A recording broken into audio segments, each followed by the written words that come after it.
episode.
Hello, you beautiful bastards, and welcome to my so-called show. And tonight, me and my guests are going to talk about the top 5 episodes of Miami Vice Season 4. I am joined with one of my regulars, Lord Toxic. How you doing, man? Hey, what's up, buddy? How are you?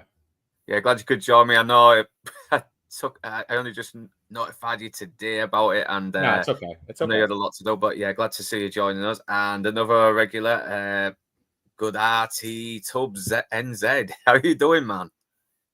You muted. Mike's muted. Yeah, all right, man. You're right. Just there's some birds flying by, and I've got complaints about them in the past. No, I'm good. Lots of exciting things going on. Went to see Wrexham play last week when they were down here, so that's exciting. And of course, I watched these wonderful episodes in preparation for today's show, so I'm very excited to talk about them. Yeah, me too. And once again, last but definitely not least, Admiral Teague. How you doing, man? Greetings from the colonies, everybody. It's good to see Toxic again. Hi, everybody out there. Hit the like and follow buttons for our buddy Northern English Bastard as we follow the adventures of maniac cop Sonny Crockett, now lost in his identity as Criminal Burnett. Who is the real Crockett? We don't know. It could be aliens. And also welcome inside, man. Jesus Christ, I sent you the link, but I didn't know if you was going to make it. I'm glad to have you here. I mean, for my fan guests here, and ready to talk about the best episodes of Miami Vice Season 4, which you can sort of tell is not as good as Season 3 or 2, but it's still okay. There's still some good bangers, even though it was starting to go down in quality a little bit with aliens and reggae dead singers in cryogenic. That was my favorite. I know. That one was my favorite. It was so off the wall. There's Is Don Johnson on tour to support his record at this point? Because he's guest star, and he's listed as guest star in not the show, not the proper show credits, but when you read the episode credits on IMDb, it's like with Don Johnson and Paul Michael, whatever, Philip, Michael Thomas, whatever. They have with credits on like two of those Trudy Gina episodes. And the one where Trudy just has to trip out with James Brown, who got into trouble God knows how many times for PCP and angel dust or whatever you want to call that, what he liked to do. There are a lot of notable drug users on this show this season. This is very strange. It's in transition. I guess we perceived it right. There might have been a battle in the writer's room this year. There's a distinct difference between shows where Dick Wolf's name is the executive producer and he's rewriting some dialogue or written and directed the episode. And then other ones that are like rebellious throwbacks to season 1, like less grounded. It's all over the place, but some episodes are really good. It goes off the wall. I mean, I feel hot. Wow! Yeah. that was great. Oh my God. Episode, he was the best thing in that episode. I will give him that. I mean, usually when singers have come on, especially one that seems to go on for a lot of episodes, the acting isn't always that great from him. But James Brown, he does manage to sort of like elevate a little bit, even though the episode is probably one of the worst. He's on performance-enhancing drugs. Oh, yeah. Probably why it was so funny. And they write that character around him. He's playing in that. When we get to that episode, I guess we'll talk about it. But that lost episode of the X-Files stars him playing basically he's playing L. Ron Hubbard. That's a Scientology-like story more than a UFO-like story. But it's a UFO story, all right. I know, but there's a lot of things going on. That was there's even the cowboy with the bull semen that they have to sort of preserve because the semen, the bull died. It's like, what the hell? Which I did actually think was funny. And ninjas. And ninjas. I like that. It's a ninja episode. Yeah, I actually like that one. It's on my list. Yeah. David Lopan is in that one, man. He is. Yeah, can I say, Lopan, to me, Lopan, it's like, that's a good one. And this does go to my top 5 episodes. So you know what? Since we mentioned it, I think I'll jump into that one. Can I make one quick comment? Episode. Yeah. Before I do, Can I throw in a quick comment? That this season, if I had to sum it up, was chasing. The theme of this episode in the writing is chasing trends, chasing things that are going on in the public consciousness, right? That's why they got ninjas, that's why they got aliens, that's why they got rock stars. This episode is chasing, this season is chasing. It's trying to jump on whatever's current, desperately floundering around because they've lost that ability to craft really solid stories. That would be how I'd sum up this season. I suppose I should have said that for the end. Rebelling against their own believability. Really, I apologize, Northern English. No, sorry. Sorry, mate. Sorry. Okay. No, you were saying. Yeah, because I think when it goes back to the crime stuff, it's actually fucking good. Yeah, it's like Star Trek, the original series, episode 3, where it's like a couple of episodes in a row are like the quality you remember, and then all of a sudden you've got David Soul on some weird planet with a volcano computer that works off vegetable power. You know, anything could happen. Yeah, don't go knocking potatoes for power. They didn't even have the good sense to use turmeric growths. They used fruits, Northern English. Unironically, that is smarter than the Fantastic Four movie. I've not seen it yet. Yeah, I'm not critical. I don't want to spoil this one for you. I'm not going to spoil it, but I will say, when the drinker runs down the reasons why maybe he could have gone off on the movie, there's a lot more to that than the reasons he liked the movie. And my review would be more the back end of what Drinker said. I'm glad mine dropped first, and I have a slightly different take, and I think he'd appreciate me standing by it. But he's not out of his mind. This is in the same league as Superman, with the same kind of debatable questions, really. Well, I'm very much on Teague's page with this film. Fantastic Four is a film that is insultingly stupid. If you're paying attention at all, you should feel like this film is saying, you're a moron, like to you. It is insultingly stupid. It's not terrible, and it's got some redeeming qualities, right? It's got some redeeming qualities, looks amazing. Less than a great score, yes. but Oh, Superman the had score some is redeeming good. qualities. The score It's is still good. stupid. all right. Sorry. You know, they have Away from Fantastic JJ Four. Star Trek composer for this one, Michael Giacchino, so he does do a good job on music. You might want to walk out before end scene 2, where we show their in-world Fantastic Four cartoon beginning. You don't want to. You don't want that kind of damage to your brain. I actually that bit was cleverer than most of the third acts. Actually, the cartoon actually made more sense. That's true, and it was only a minute God. long. The music Oh. for the cartoon was good, but the animation kind of sucked. Listen, I'm So- gonna just sorry, I'm gonna Luke. just end this. I'm gonna end this whole talk Yeah, right thanks. now. Okay, Yeah, we'll listen. move on. The All right. Incredibles, The Incredibles, first movie is the only and will only be the ever good adaptation of the Fantastic Four. Period. Point blank. Absolutely. There will Absolutely. never Hear, ever hear. be another Absolutely. adaptation. Agree. And that does it. I like coincidentally, 2005. Just saying. coincidentally, Incredibles is the best, though. Coincidentally, it was also scored by Michael Giacchino.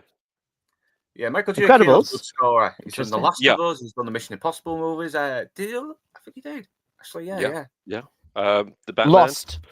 Lost was his TV series he did. Yeah. It's well known. It's well known in comic book world that the animated universes get it right. For some reason, they can't make the live action work, but the animated stuff is almost, it's not always perfect, but it's almost always miles ahead. And The Incredibles is the only. How It's is the best. something Yeah, it's the aimed at best. fucking little kids end up being more mature than the stuff that's aimed at adults? It's unbelievable. Because that Well, movie the wasn't. Batman. Sorry, I'm sorry. The Batman and the Superman TAS movies from the 90s were made for like maybe smart middle schoolers, and they set an impossible bar because those characters were damn near perfect. Yeah, no, they're all good. Yeah. Batman, Superman, Batman Beyond was even great, even though they had a Herculean True. task of coming up with a teenage Batman, which is like they were that the creators actually laughed at the administration when the showrunners they were like, hey, we want a teenage Batman. He was like, oh, okay, no, but what do you really want us to do? And they're like, no, that's literally what we want. And then when they said, what do you really want us to do? Someone admitted we want a teenage Batman to be in a 24 like Batman show. Right. So I don't know what the problem is or what the disconnect is. Maybe it's actor salaries. Maybe it's too many committee meetings to try to get this stuff done. I don't know what the problem is, but the animated stuff up to and including The Incredibles is the only thing. I don't know what. I don't know if like Tatiana stuck her finger up Drinker's butt this weekend and that's why he was okay with Fantastic Four, but it was dog shit. So I don't know what his review. He damned it with no faint sense. praise, in my opinion. After he said he found the movie surprising, I would say that one reason he could base that all on, and then we'll talk, I guess, about this cop show, is that the movie was cohesive, but the way it was cohesive was insulting. It was like, Hey, Rachel. we all know the story of the 4 brave astronauts, which begs the question, so why tell us? And then they show us, then they say, the talk show comes back, host comes back and goes, and that's when they launched from Manhattan. And then we see that happen. It's like, and then they ran into Galactus. And I'm like, this is sounding like a bad treatise on how not to write a movie by the South Park guys. Yeah, it's like, this happened, then this happened, which you should not do. It should be, this happens, therefore this happens, which causes this happens. So then, therefore, this happens. It's Yeah, the only therefore in this movie is that they wake up and decide to do something about this, right? It's like, we see Galactus is coming, therefore we decide to talk to him. And the Silver Surfer sums this whole movie up where they don't know what the hell to do with Shalabal, where she's like, Galactus will see you now. I'm like, what are you, also his corporate event planner? Yeah. So anyway, on Miami Vice. Yeah, we're moving on now. Yes, we're moving on to Miami Vice now because they just mentioned the ninjas. So we've got to get on it now. I've got to mention the fucking ninjas because that is in my top 5 episodes as well, and that is The Rising Sun. Number 5 is The Rising Sun of Death. And yeah, this is a very good sort of noirish, kind of ridiculous, but at the same time, kind of mysterious mystery going on where the Japanese mafia are trying to control Miami, and there's a corrupt detective as well in Ali Emi, who's always fucking good, and he's at his best when he's playing arsehole. He is. I love him when he plays an arsehole. And we got James Hong as a sleazy gangster as well at the beginning, and he's kind of bringing in his little low panning a tiny bit, and we get the actor, what's his name, Kari Tagawa, if I'm pronouncing. Yeah, Kari Hiroyuki Tagawa. Yeah, I mean, Asian yabbity yabbity yabbity yabbity. I feel Yeah. bad. I felt bad for James Hong's character. He was involved, but he only made eyes. He should have been allowed to go. I know he only has a short amount of time, a short amount of screen time as well before he commits seppuku. But once again, I like But he Shao Kahn doesn't. as well. Oh, what a man! Yeah, Shao Kahn as well. He is good in this as well. He brings a lot of mystery as well, and he kind of he does make you sell the betrayal as well. And this guy who's trying to regain his honor and redeem himself a little bit, and but he didn't say flawless victory. Yeah, Your soul is mine. Let's this episode down. Yeah, he didn't say flawless victory, but he's one of those actors who's always good as well. He's just got this very mean face as well that can tell a lot of stories as well, and not very nice ones. But he's always a welcome presence on screen. And Castillo, once again, this is his ballpark. This is his episode. And once again, he's just one of these fucking actors who could just say a lot without barely moving his face, and he barely looks at everyone. He always looks down a lot. That's him for the season. He's got one facial expression for like 90% of the season. Oh. And yet How he still else do you manages to have a lot play of it? gravitas. I don't know how. He can command a fleet with that kind of gravitas, but I don't know how. I don't don't know. know. There. I don't know. Thank you. I don't know how he can pull off this. So say we all. So say we all, but honestly, I don't know how he pulls off. There's no other way to play it. I feel that when Lieutenant, he's still Lieutenant Castillo, goes out into the wild and does some of his detective work, we get some of the better, more grounded episodes, except for season 2 where Voodoo worked. But he's such a good actor, and I guess their idea is he's going to be the only stoic person on the entire Vice force. It works for him, because how else do you play it with insubordinate, malfunctioning gun carrying, maniac murderer, rock star marrying, low profile, deep cover, lost in his secret identity, living in secret clothes, wild mullet having madman, Crockett? I mean, gentlemen, it's time. We have to suspend Lieutenant Castillo, and Crockett needs to be fired. I'm sorry. The county is out $100 million, even selling those cigarette boats we seized in that cocaine bust, paying off the people that were hit by the stray fire when he went nuts with that gun of his. It doesn't work. And there he is, the Sarge. This part was great. Yeah, definitely. This whole thing felt like they had watched some Michael Mann movies, because Michael Mann's just taking a paycheck and maybe like looking at some of the episodes and saying, do a little better next time. This is a lot like Manhunter, which is a Hannibal Lecter tale that's retold as Red Dragon. Is that Edward Norton? I have the movies right. I think I have the movies right. No, it's the version he's referring to is William Peterson in the '86. Oh, Brian Cox. It's Brian Cox's Manhunter. Lecter. That's the one.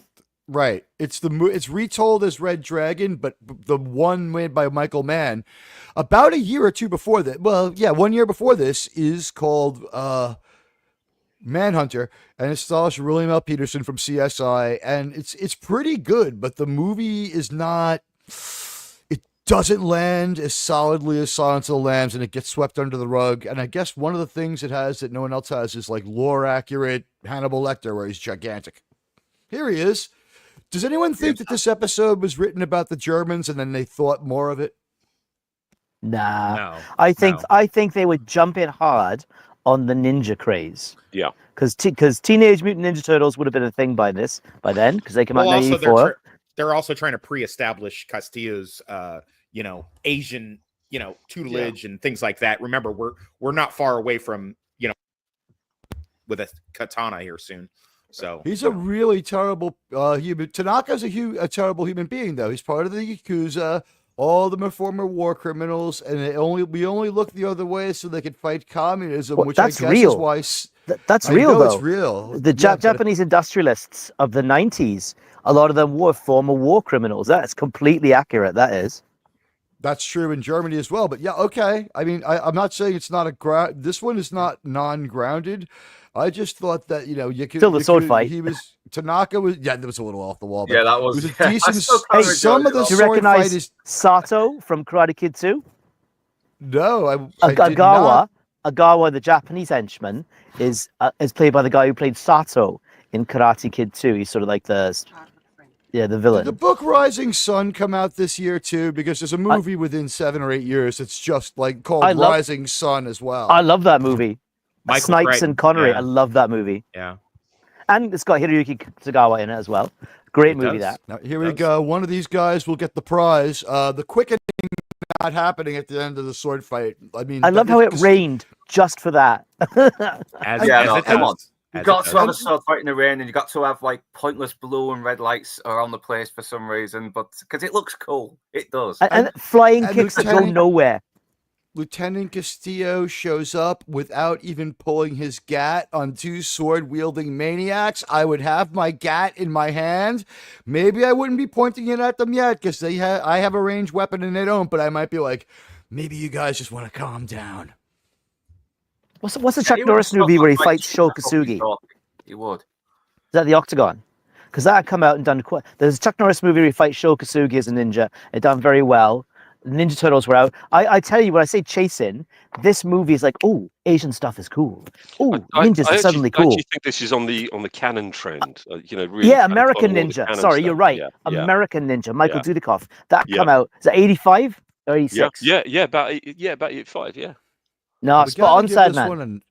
We got to give this one a nod, right? They start planting seeds, and we don't like, I don't think, the performance we get, and the story is a little preposterous, but they do weave the 4 or 5 episodes with Sheena Easton in there very well, with a slowly increasing part, 2 featured parts to end it. So, like, just they plant the seed here that it's like, if I go buy property in the most swanky part of town and no one notices, which they won't, I'll have to do it under my name as like criminal drug lord. And don't worry, it won't be a big deal. I'm sure we won't be living next to the Osbournes or anything. Little does he know. That won't interfere with our relationship at all. He moved, overprotective stalkerazzi boyfriend Crockett is going to share his girlfriend with the world. He's not even going to share her like hairspray with the world. He needs all of it. He fucking really grows out his mullet here. He does. I liked it. I wish I could have had hair like that. It's very majestic mullet, and it becomes even more majestic in season 5. It's not Swayze. It's not quite Swayze, but it's good. They make a decision to have it in white as often as possible, or is Don Johnson in too much control because 3 years is the end of one contract, and can contract 2, he's like, it's too damn hot. I'm not wearing anything but white. Because is he supposed to be angelic while playing this gritty cop? I don't get the choice with the white and the pink shirt, or the really low-cut Duran Duran bass player T-shirts that just undercut his authority. He never comes off as a cop until he pulls out that gun that he could never conceal because it's gigantic. I think it was more kind of a reactionary season in terms of, because of the lack of pastel colors and white jackets and everything in season 3. And it was, I know, it seems like a really trivial thing, but I think, when you have all the fans that are watching this avidly every week, they don't like change. And as soon as there was that change, I know there was a little bit of I wouldn't say outcry, but certainly a burst of protest. What's happened to all the nice clothes? So I think it was kind of more of a reactionary thing than anything else. But they switch him to a gray jacket when he beats people up or gets real tough, but his investigative, low-key default outfit is white Capezios, white parachute pants, a white jacket, and a low-cut anarchy T-shirt. He's kind of like, again, like we cannot promote. Castillo has captain potential with some of his own investigations here, but the way he's letting Crockett run out of control, I mean, even Tubbs has to sit him down at this point. It's like, do you tank in my career, bro?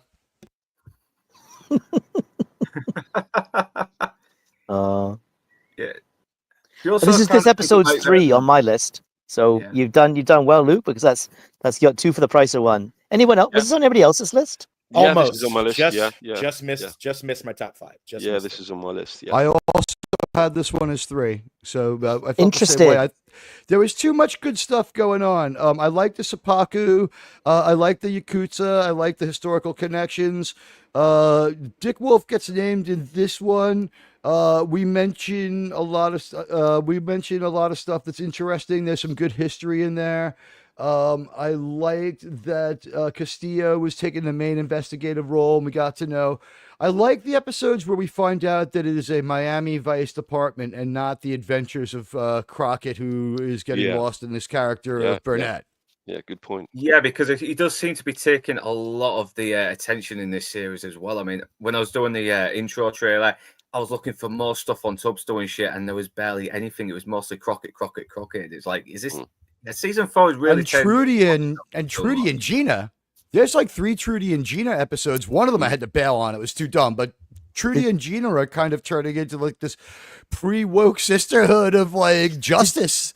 Did you Not at catch the all. lampshading? Not at all. There's lampshading in this episode. From that scene that's on the screen right now. There's a gun. There's sort of a pointless gun battle, after the car chase. Right. This is sort of pointless gun battle, and Crockett stands up, looks at the Lamborghini. Is it Ferrari? Lamborghini? I can never remember. It's Ferrari. Looks at Ferrari and says, "Not a scratch." You know, they've been unloading Uzis and automatic weapons, and somehow managed to miss the several $100,000 sports car.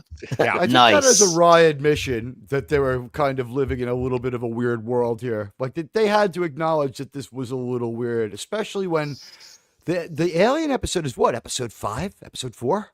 Yeah, I skipped that one because it was just fucking dumb. It really was. So did I. Yeah, Olivia Brown deserved a better episode than that. She really fucking did. She did, and she gets a better one later. But without diving too deep into that one, and I guess no one's going to be happy that I did dig that one. I had that as number 5. It's called Missing Hours. It's a lost episode of the X-Files. It really does go batshit. We lean into a couple of things we've used already in the show, but they don't make sense. Like we have people coming in from the government saying like, well, we're not exactly the X-Files, but why would you want to ask us about that? But we do have a government-wide and global conspiracy going on that you guys just need to step back from. And they're like, oh, okay. And I'm like, these are the two most unstable. Crockett is the most unstable guy in the world. Like you need to wipe him out if you're a man in black. He's gonna get wasted and tell a prostitute about this global. The only good news we have is that he has no credibility. Maybe that's why he's allowed to live. But yeah, that he one does become more and more unstable as the series goes on. I mean, Death of the Lady, which I will get to later, and eventually I had that Deliver one. Us from Evil, where he really does fucking cross the line. I mean, Jesus Christ. Same. I've got that on my list. Child's Play. It starts in Child's Play. That's on my list too. Really quick, I'll throw this. We have to throw this one in there. Okay, so wait. Hang on. So we've discussed Now then. Rising Son of Death. So we go up and down. So Toxic is next with his number 5. So you've already mentioned this is in your number 3, and RT and Z, and Admiral Teague as well, and Inside Man. And I don't think Inside Man managed to get a lot of his viewers out too much. Is there anything else you want to say about this episode, Inside Man? If this is on your list? I think it is on my list. I think it's one of the better ones because I think that this season, if we're being completely honest, it was slim pickings, really. This is probably my least favorite season of the entire show. You wait till we get to season 5 with the slim pickings. Yeah. I actually, believe it or not, I did actually stop with season 4, and that was it. I didn't even bother with season 5. I thought season 3 was definitely drifting, but this was very, very, very slim picking. So slim pickings. What in the wide world of sports is going on here? You're dancing around like a bunch of Kansas City British cigarettes. You'll find yourself back in cigarettes. Whoa. Why are you shitting on Kansas City, bro? Whoa, what's that about? It's Blazing Saddles. It's a Blazing Saddles quote. Oh, okay. But I can't use the word that he uses in the film, or Luke will get demonetized. Or you could actually mention those British meat delicacies. Yeah, the meatballs. Yeah, the things that were advertised by Timothy Dalton. Yeah. Okay, so we'll agreed. Some of them. Admiral Teague, Inside Man, RT, Rising Son of Death is already on your list, and you've already told us your thoughts on that already, haven't you? The only thing I would add to Rising Son of Death was I had one more note. We just take a quick look. It's the legend of Billy Jack plus Rambo is sort of the meta of this. And yeah, we have the sword fight, but Americans might know a movie called Legend of Billy Jack. They reference it twice in this season. They also go back to it again in an episode called Indian Wars that got like an honorable mention from me. Well, he didn't take his boots off though. Can't be Billy Jack. He did not take his boots off, but we do have a boot in the episode Death and the Lady. I guess we'll get to that. Or a shoe. Yeah. Yeah, we'll get to that very soon. So, yeah, I've already done my number 5. So you can cross that off your list now, Artie and Tegan inside, man. So Thank you. Yeah, so Toxic, what is your... Domo arigato, Mr. I got my Roboto. slides. I got my slide below. If you want to pull it up real quick. Yep, pull up. So, Toxic top 5. Starting with number 5. No, I'm sorry. Sorry, press that. Do apologize. Number 5 is Contempt of Court, which is actually the first I've got that on the list. Yeah, I've got that on the list along with, and I've kind of put it in the same category as with. I've kind of put it in with Blood and Roses as a 2-part. Oh yeah, because this is basically the preamble to Blood and Roses. So a great performance by Stanley Tucci as Mosca, the mafia boss, and they're trying to take him down, and Crockett finds himself in a bad situation where it's, he could conceivably take him down, but Mosca's got a great defense attorney, Michael Mann Mainstay. I forget the character actor's name. And they wind up, Jesus, Rachel. They wind up doing cornering him in a machination that basically puts him as, I've got to give up my source, my confidential informant, or if I don't, then it'll be a situation where he might walk, and if I do, it'll be a situation where they X him out. And this is actually a pretty popular tactic. There is some protections for confidential informants and stuff like that, but if the defense attorney does press it, I think RTNZ, I think you can back me up on this. If the defense attorney does press it, there is certain rights that the defendant has in order to get that person out in the open, because they have to publicly. There is there is the underlying principle of law that you have the right to face your accusers, right? Yeah. But I think if you could argue there was a credible threat to the witness's life, confidential informant's life. But that's very subjective and hard to prove. Yeah. Now, Crockett and team, including the amazing what's her name, Meg something or other, Meg Foster. Meg Foster, Meg and her Foster. beautiful stunning eyes as the attorney on their team. They do a pretty good job of cornering Mosca. Also, just side note, Mosca smoking in the courtroom as the proceedings are going on is 80s. That is the most 80s thing in this fucking episode. But anyway, also eating and preening. Just totally. Contempt of Court is absolutely like Stanley Tucci took the title of this episode as a challenge. It's very contemptuous. Yeah, exactly. I think he does a great job, and I think it for all the problems that season 4 has, and it does have a lot, episodes like this, show the procedural aspect of actual cop work. It ain't all going undercover and wearing cool suits. And, you also have to, if they don't die in a shootout, you got to get the defendant in court, and you got to prove your case. The burden of proof is on you as the cop. And it's not always that easy if the guy's got money and resources in order to combat it. And that's right. That's what. Did anyone notice that they dumped the paperwork on Gina and Trudy in every one of these episodes? They make a point. They make a point to make us. It's like, I'm up to my eyeballs in this. Gina here, woof. There is an accuracy in, technically, if you are on the stand, like you've taken the oath and you are appearing as a witness, and then you refuse to answer questions, that is contempt of court, and you can instantaneous. Like, I don't know about the States, but here judges still have the power to what I like about imprison you for that. What I like about this episode is they could have gone with, and I just watched it like an hour ago, by the way. What I liked is that let me look up the character actor's name. The guy that plays the judge, who apparently has never been young in his entire fucking life, because he's old in this. It's like 40 years ago, and he's even old in this. But they could have made him like a cartoon kind of judge that is just mad at, and just doesn't take guff off of it's the library cop. He's the library cop from Seinfeld. Yeah. Mr. Bookman. He's literally always been old, apparently. Philip Baker Hall, Mr. Woodley. Great actor.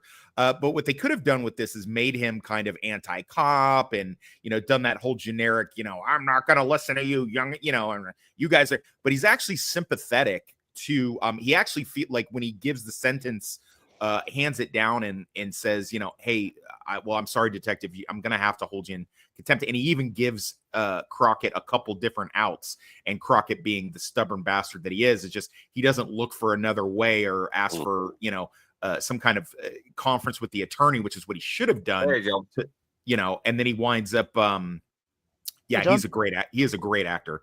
Yeah. What You're right about Crockett, though. He flashes. That's it. Crockett flashes into anger and will have an outburst in court every single time he's even merely challenged. And he would have been, hey, hello. You know what? He would have been out of there so long ago as a police officer, because he would have tanked a couple of trials by standing up, calling the trial a farce, and yelling that it's time to just, gat this guy down and get it over with. It's like, this is your investigator. Think he was a little biased? So, but yeah, the judge giving Crockett all of the all of the leeway that he possibly can, and then regretfully saying, like, look, I'm sorry, I'm going to have to hold you in contempt. There's nothing else we can do. It's, and they just get kind of put on the back foot. And on top of that, listen, you don't want to be in a Florida jail with a snitch jacket on. You're not going to, they don't even care if they're on your case. If somebody finds out you're a snitch in a Florida jail, your days are motherfucking numbered, and much less the prison. The prison, at least you can go to PC, but jails don't have a PC down in Florida. So you are in. What do you call that?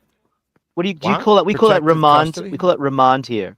Like, remand is where you are awaiting trial, or where you're on bail. The technical term is remanded, but basically you can't do more than 12 months, or they get without the state making their case, or they get to kick you loose. Yeah. Six months. Justice delayed is justice denied. Yeah, if you've waived a speedy trial, which is stupid, and they always try to get you to do that, then they can hold you for quite some time. If you don't waive a speedy trial, they have 180 days or 6 months to make their case. But even 1 day in a Florida lockup, jail, anywhere in the state, and they label you a snitch, somebody's gonna take you out. Fatal. So in this case, it being the fucking guard actually does it, like 10 feet away from Crockett, which is, that's a little, but again, it was in 1987. So you can't throw a cop in jail. This cop would have been confined to a hotel where other cops would have watched him. He's he would have had to have special confinement. No, that's not true. He's separated. I was a cop and I was put in jail. Is he separated enough? Okay. Yeah, here's he's the one separated. thing that this episode is blissfully unaware of. This episode They might not have kept him overnight, thing. but they. Go ahead. Go on. From series 1 as well, because that had an episode that was exactly the same thing, where he had an informant and he couldn't give him up, so he got held in contempt, and the informant got killed in that one as well. And it was a guy from what's his name? What's the film? Electric Dreams. That happened as well. So they're basically repeating this a little bit more. In a little bit. The one thing they're leaving out that's key information that, like, I guess most Americans may not realize this. You do have the right to face your accuser in court, so this confidential source was going to have to go into court and going to have to testify, and the mob boss would have known who he was, and that guy is allowed to write letters. He's not getting away with anything. At the end of the day, everyone's going to know who sold this guy out. We have public trials in the United States. It's a RICO trial, but it's not like this isn't right. This isn't some other, Orwellian country yet. Yeah. Basically, the situation comes to a head, and, the son of the guy that was killed, the informant, comes out with a 38 right in front of the fucking court to try to gun down Stanley Tucci, Mosca. And, instead of on the kid, they draw down metal on Mosca. detectors, right? Yeah, exactly. It's just like New Jack City. It's really crazy, but, I like it. I think it, and I like the fact that they follow up later with it, and that the follow up to this is also in my top 5. So this is just a good episode. Take it. It's a good procedural one, and it's a great way to start the season. Unfortunately, the season does dip into fucking aliens and James Brown and Yakuza and shit like that. But whatever. This is if they had stayed grounded with this, and maybe instead of sticking to that 22 episode thing, and maybe dialed it down to 12 or something. But maybe they weren't allowed to do that back then. I'm not really sure if that was a thing in the 80s, if they were allowed to shave it down and have like 10 or 12 episode seasons if it wasn't a mid-season. My wife My wife was commenting that, gosh, this must have cost a huge amount for some of these episodes. Like there's speedboat chases and there's, some of the stunts and the cars they wreck and the explosions and all the rest, right? That this must have had an enormous production budget, Yeah, yeah. this show. Well, it was a big show. It was a big success. I mean, it won awards, and I think this season could be a big reflection on how really big this show was becoming as well at the time, which is probably why they're delving a little bit more into the more Hollywood aspect with Caitlin, We probably go to LA has to save a little money, bit. right? We film in the backyard of the production company, so we have a couple episodes in LA. Yeah. So so obviously this is number 5. If you want to include Blood and Roses in the same category, you can, because they kind of like continue after in a way. If you want me to, yeah, if you want me to, Yeah, why not? It is my number. It's my number 4. Why not? Roll on. All right. Well, if you want to pull it up, it's down below. Yep. So yeah, has anyone got this episode on their top 5? No. Yeah, I got. It's funny because well, this is on mine as well, and I do like this episode. I thought it was a decent start. It wasn't. It does repeat from the other episode, give a little, take a little, like you've just put up, but it is still well done. And Stanley Tucci, he is firing on all cylinders. He's really good as this really sleazy fucking like racketeer, mobster, whatever. He's on full on slam ball mode, and he really looks like he's having a good time, just trying to discredit this whole case so it can go to a mistrial. And everyone is just, like you said, the judge is just a fucking guy trying to do his job, and this guy's just fucking making a big mockery of it, and he's stressing him out, and he wants this over with. And but Blood and Roses is probably a better episode as well, which I will get into now, because it's a good Gina one, because she's using their charms as well to find out information, because women are much better at gathering information while men have to be a bit more aggressive. But Gino as well kind of falls for him a little bit as well, because he does come across a little bit charming. But once he finds out she's a cop, he goes back to a full-on slam ball mode, and he's like, hey, after I had you, I knew you were a cop. And it does come to a very good climax as well. So, yep, that's my number 4 there. So, Toxic, if you want to mention your Blood and Roses, feel free. Yeah, it's also please. It's also number 4 for me. It's the slide down below. If you want to pull it up, it's up to you. Slide, please. Yep, let's get it up. So this is a kind of not most well known, but it is a true thing about. So in the 60s, 70s, and 80s, it was expected that undercover female agents could and would have sexual relations with people they were going undercover. They were basically given carte blanche to do this. It was kind of a dirty little secret that they would do that. So that's why I sold cocaine. Yeah. So that's why female spies in World War II used to do the fucking same with German Nazi officers. I mean, that's why you have a female. You don't put a female in because she's a boss babe. You put her in so she can fuck somebody. I mean, that's why you have a female assassin. It's well known, in those kind of things. I mean, if females could do the same thing guys would do, then female mercenaries would be equivalent to male mercenary contractors overseas. But there's no such thing. You have a female for a female job, which is to woo the guy and possibly fuck him, and and that's what happens in this. And you have the I like the fact that the Stanley Tucci's Mosca character is not fooled by her. I like the fact that he's in on it, and the cops don't know, but we know that he knows. That is his number 1 guy. By the way, is his number 1 guy? Is that is he is he Stallone? Is he one of the Stallones? Yeah, Frank Stallone. Is that Frank Stallone? Yeah, that's Frank Stallone. That's the guy that holding him by the fucking oven. No shit. Okay, so yeah, Frank Stallone is, they have the whole the shootout thing, and he's like, man, I wish you'd have let me kill that female cop while this was. So he knows that this is going on, and Gina's just blissfully just running around, slutting it out with this guy, not even being a good undercover operative. That's why I was so surprised in the movie version of this that they made in 2006, where Gina's like their shooter and the badass and all that shit from Orange is the New Black, like, because in the show she's borderline useless, except for being a cum receptacle for Sonny when he's having a bad night or something like that, and doing episodes like this. I mean, yeah, she's the one that takes down Mosca at the end, but I mean, really, I mean, they just gave that as that was like a little gift that they give to her for doing that. By the way, the ending of this is, even though it's a great episode, the ending is dumb. Mosca hadn't actually, by the time he takes her to the factory, he hadn't actually done anything illegal. He could have clearly said, like, hey, I said let's go check out my pizza factory place, and she went along with me. He didn't actually do anything for them to like arrest him or, you know, come after him. You know, the bus that she had warned them about that he listened in on the phone call for, which was also sloppy as shit on Gina. He didn't actually do anything.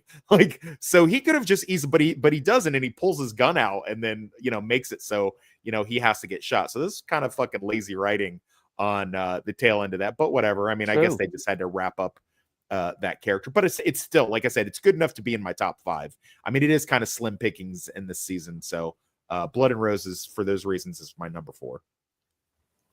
Yes, okay. So that's all number 4. RTNZ. What's your number 4 now? All right. So my number 4, I think, appears. My number 5 was, by the way, was Mirror Image, but we don't need to talk about that. That's too good that one. can wait. Has anyone else got Mirror Image? Just out of interest. That's my number 1. Well, we'll wait. We'll wait for that. We'll talk about it later. But my number 4, I think, I know Lord Toxic has it as well because I saw the slide. I hope some of you've got as well, because one of the themes of this season, and Lord Toxic's a writer, right? So he knows about tying up plot threads. One of the things about this season is that they try and tie up plot threads as expediently as possible. And so number 4 for me ties up a bunch of plot threads. It's Deliver Us from Evil. Ooh, good one. Yeah, that is my number 1. That is my number 1. 2. Is it? I'll let you get Is it? first, though. Do you? I think. Well, if I'm going to jump to the end, I reckon the ending scene. They'd watched the Magnum, the Sunrise Magnum PI episode, and borrowed These are the same idea writers. from that. Yeah, These well, are there all you go. the same Then writing crew. there you go. This would have been after that, and it very much feels that way because you've got the extended intro where they review Hackman's appalling crimes and what a gigantic scumbag he is, and then of course, I couldn't believe how violent the initial home invasion was. Like that, they show a lot of really extreme violence against women, children. It was really based on true events. Based on true events too. All the good I have stuff. no doubt of that. But I have no doubt it's authentic. Yes, We occasionally get the stuff like that here, but what amazed me was how much they showed on television. For its time, it was extremely violent, and and then of course we go on to Sonny being kind of a shit husband. It's like he constantly blows his wife because he's married to his job, right? He blows his wife off for work. Sorry, I gotta go kill some bad guys. Okay. He's married to pretty the much, job yeah. he hates. Let's remember that. He hates this Yeah. job and is very verbal about it to the point where Lieutenant Castillo's like, I would be captain right now if you had a little bit less to complain about, Crockett. And if you killed a few less people each week. Yeah. So I found that, it's satisfying His the trigger end. discipline's better. Yeah, it's satisfying the ending of this episode. But actually, I was going to ask Lord Toxic because we see throughout this episode a few scenes of Crockett disassembling and cleaning his weapon. How did you think those are reasonably accurate? No, that was dumb. All right, I know nothing about I fired a handgun before, but I've never cleaned one, so I wouldn't know. So I thought I'd ask. I've Googled his weapon every season. They keep managing to get him the most bling gun that comes out that year, and it's never been continued. He has this is his third. Yeah, they've given up. They stayed with last year's gun. This is his third straight discontinued gun in 4 seasons, though. Yeah, and it's always nickel plated, and it's always way too big. And the reports, and it's this. I'm surprised it doesn't have more kickback. They really love this gun. Yeah. So my uncle was after he got out of the army, he was an undercover narc, not in Florida, but in North Carolina. And he told me when I was such a fan of Miami Vice, I asked him. I said, is this like what you do, Uncle Frank? And he's like, no, that shows such bullshit. He's like, it's fun to watch, but he goes, it's completely garbage. He goes, I would not have. I was like, what kind of gun do you have? And he showed me his gun, and he had the old school 9mm. Shit, what did he have? He had a. I'm gonna guess while you're thinking on that it was not nickel plated and flashy No, as it was, shit. yeah, solid. It was solid gunmetal black. Gunmetal black. Fit for detective work. In other words, an he investigator's weapon. Right. He had the Browning high power, high capacity. So and showed me that, and he's like, this. He goes, you don't walk around with a flashy gun. You want something that's going to shoot and put him down. He goes, I don't even pull my gun. Most times we send in a team. Things like that. So, but yeah, Tubbs is the one with the regulation weapon, even though it's the chirping cricket. I mean, it's a little underpowered for their means, but like he's deeply undercover and he's the one with the appropriate gun. It's messed up when his gun throws people across the room when it hits them, but he's got the right gun. Well, him coming from New York at that time era, 38 snub nose is what most detectives. Yeah, he's got the Chief Special Smith by Smith and Wesson. Yeah, he seems to be the better undercover cop as well. When you see him in the Indian Wars, definitely. episode, I mean, he really does convince us. He's a lot smarter. Yeah, he's a lot. Not forget about college. He's a lot smarter. Well, Sonny was out there getting hit in the head playing all-state football and doing all the other things that made him an emotional wreck of a child. Tubbs, he went to college and went to the New York Police Academy, the highest regarded American police academy. There's not too many others. I think L.A. is the only other. Admiral, I think you're being too hard on Crockett there. You're being too hard on him, man. I might be being a bit hard on Crockett. But God, I love Don Johnson. He plays it so well, even though good slide. That's the other thing. Domestic violence. Domestic violence in the 80s was shown on TV. Because the scenes where the boyfriend Blatt is it. God, he's a piece of shit. It's good. It's great when he goes down. But when Blatt beats the crap out of his girlfriend, she takes the fucking hits just so she can play both sides against each other. Yeah, the actress does a good job where they double her well too. The brutality in this one sells. This wasn't one of my tops, but I enjoyed this episode. I love this episode. This was. I think it's the best episode of this season, in my honest opinion. But hang on. Argue that. I only put it at 4 because don't you find the whole? I mean, so they believe that Hackman believes that Crockett shot his wife, where actually it was Hackman himself in the crossfire, but that he was actually able to get into the concert and then basically assassinate Sheena Easton. I just found that a little bit preposterous, that I don't know, 80s concert security wasn't I don't great. Think 80s, yeah, I think you can't look at it through the lens of current day protection and stuff like that. It's very plausible. It's very plausible that in the 80s somebody with at least a halfway decent skill set could get a weapon in there and get up on a catwalk and pull that kind of bullshit. Keep in mind that just a few years in a prior, back door Reagan, with a print your own pass. Reagan, just a few years prior, Reagan had shot. A guy got within 10 feet of him with a fucking Saturday Night Special. So I mean, just keep that in mind. He did run up to him on the street, though, Hinckley right? Jr. He got very lucky. He's following him around for a while. And what happened? The president paused to wave as the detail walked by him, and he got between two people. And he did kill someone, and I think he permanently brain damaged someone else. So that was, if you wait around and stalk somebody, I guess whatever happens is going to happen. But yeah, like you said, the concert security in the 80s, maybe he would have gotten caught if he was a ticket buyer because they were scanning for bootleg recordings. But he, with a little bit, just to throw on a worker's jumpsuit, print up your own pass and be like, oh no, I'm here to dust off the catwalk. People be like, oh, okay. Yeah, fine. So a little trivia about this episode is that the perceived backlash from CBS for the episode of Magnum PI in which, did you see the sun go down where he kills Yuri? Ivan, sorry, Yuri. Yeah. Sorry.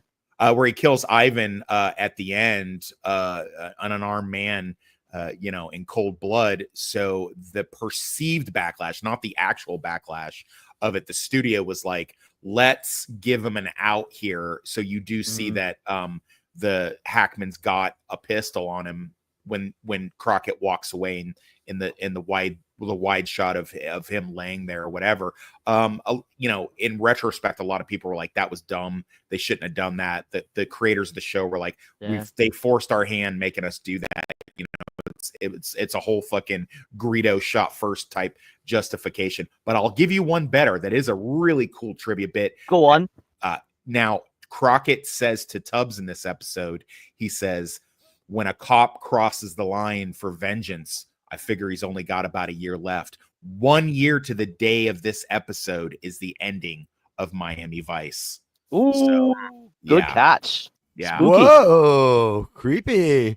Yeah, but by the way, as far as you were saying with the Force, let's remember this this season also features, I forget what episode, they're fleeing from Crockett in a car, going in full reverse, trying to get up to like 40 miles an hour. They're really going at it, and Mad Dog Crockett just chases them down, firing again and again and again and again through the window of that car until the engine explodes in the back of the car. That's how much he's riddled it with bullets. So no restraint. I think what happened is, and this is the timeline thing, Dick Wolf is on less and less episodes because his year on the show was so successful. He is now starting to ramp up for Law and Order year one. So his presence isn't there, and we reverted to older cop show writers.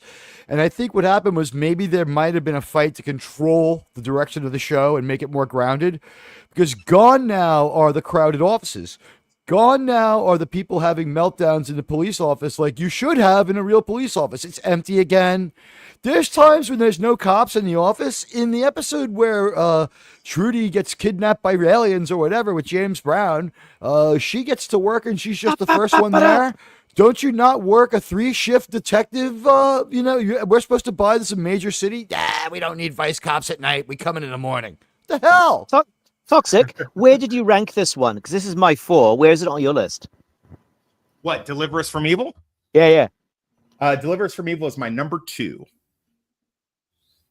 Okay, so has anyone else got Deliver Us from Evil on their list? Because then we can go down to them, and then we'll come to me, and then Toxic, and then anyone else? Inside Man seems to have popped out for 5 minutes. So Teague, your mic's muted. Press a button. I didn't Press have a it. button. You know what? Yeah. I went with there are 2 very religious, maybe 3 in this season that have TV preachers. I went for a different one as far as that. I have on my list as number 2, Amen and Send Money. But if you want to hold off on that one, if anyone else has I'll it. in a minute. I'll get to my Yeah. viewers on Deliver Us from Evil, and then get to Toxic as well, and then we'll get to basically number 3 now, which is Deliver Us from Evil. So yeah, No problem. I will give my thoughts, and yeah, I think this is probably one of the best episodes in the season. And to be honest, this should have been the final, because this whole because Good call.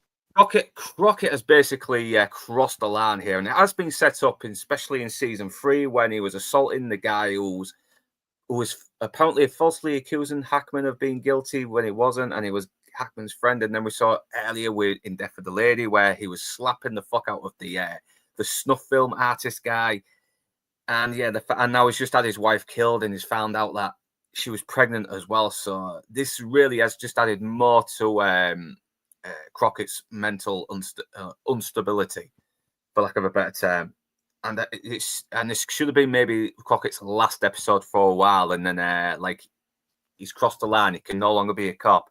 So we got to have Tubbs work with Castillo, Gino, and Trudy, and Switek a little bit more. But then we could have Crockett come back and maybe try and redeem himself later. Who knows? But it is what it is. But I still love this episode. It is Guy Boyd is once again on top form. He is just full on not give a fuck who he hurts, who he kills. He will use anyone to his disposal.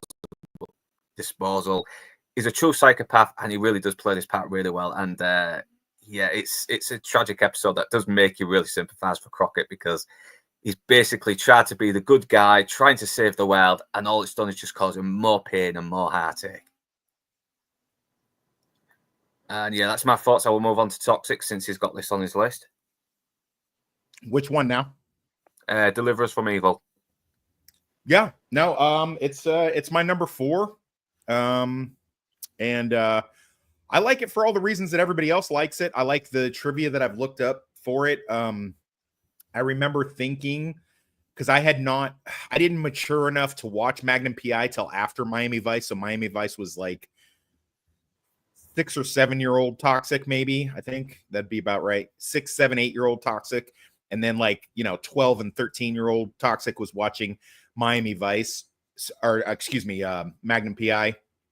If I had to say it, I'd probably say that the Have You Seen the Sunrise two-parter is better than the Miami Vice version of it, and especially just because we know I that will agree. Story Miami Vice remastered, but and Miami Vice remastered, one of the official Miami Vice YouTube channels. Fantastic! Official fan ones, yeah. Tried to get you on as well, but I'm guessing time zones and that. Probably so time hopefully zone. We can get you on, and hopefully we can get you on for another one. But yeah. Welcome. But yeah, I like it for what it is. I like the fact that they took the time to set up Sheena Easton as a character. They didn't just like introduce her in one episode, give her a bunch of expository dialogue and stuff like that, and then I also like the fact that they didn't try to change her into something that she couldn't really play. She plays a pop star. She is a pop star. It works. So all of these things that they did work really, really well. I love when they bring back a villain from a previous situation and things like that. All that stuff works really, really well for me. I enjoy it. And that's it. That's pretty much all I get to say on that one. I love the callbacks as well with the cross where he hands the cross back to him after he smugly gave it to him in season 3, saying, "I won't need this anymore." Yeah, it's so perfect as well. It is so perfect. It's like the Charles Bronson line. Is it I think is it Death Wish or Death Wish 2?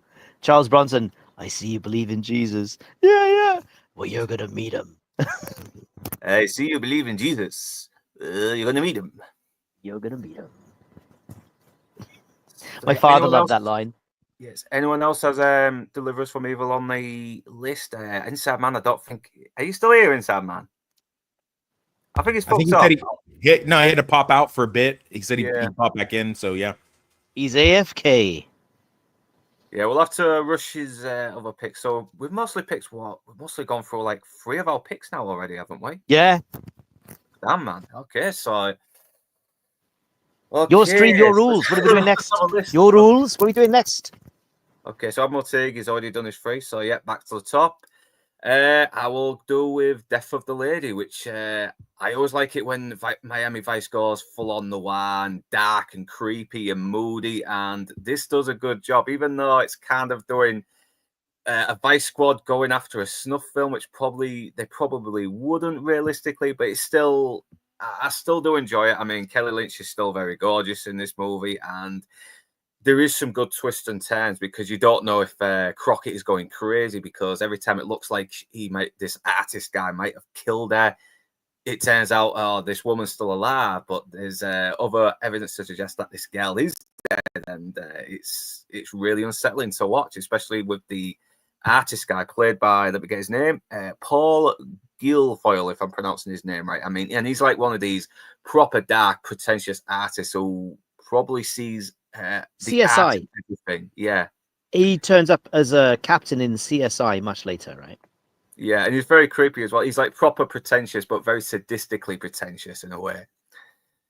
And once again, it does set up a little bit more to Crockett's inevitable, breaking his code when he starts fucking assaulting him inside of his house. Saying, "Hey, you're like," he thinks pain is pleasurable. You think pain is good, I just love it. I mean, and this does kind of remind me of To Live and Die in LA a little bit as well when he burns the picture.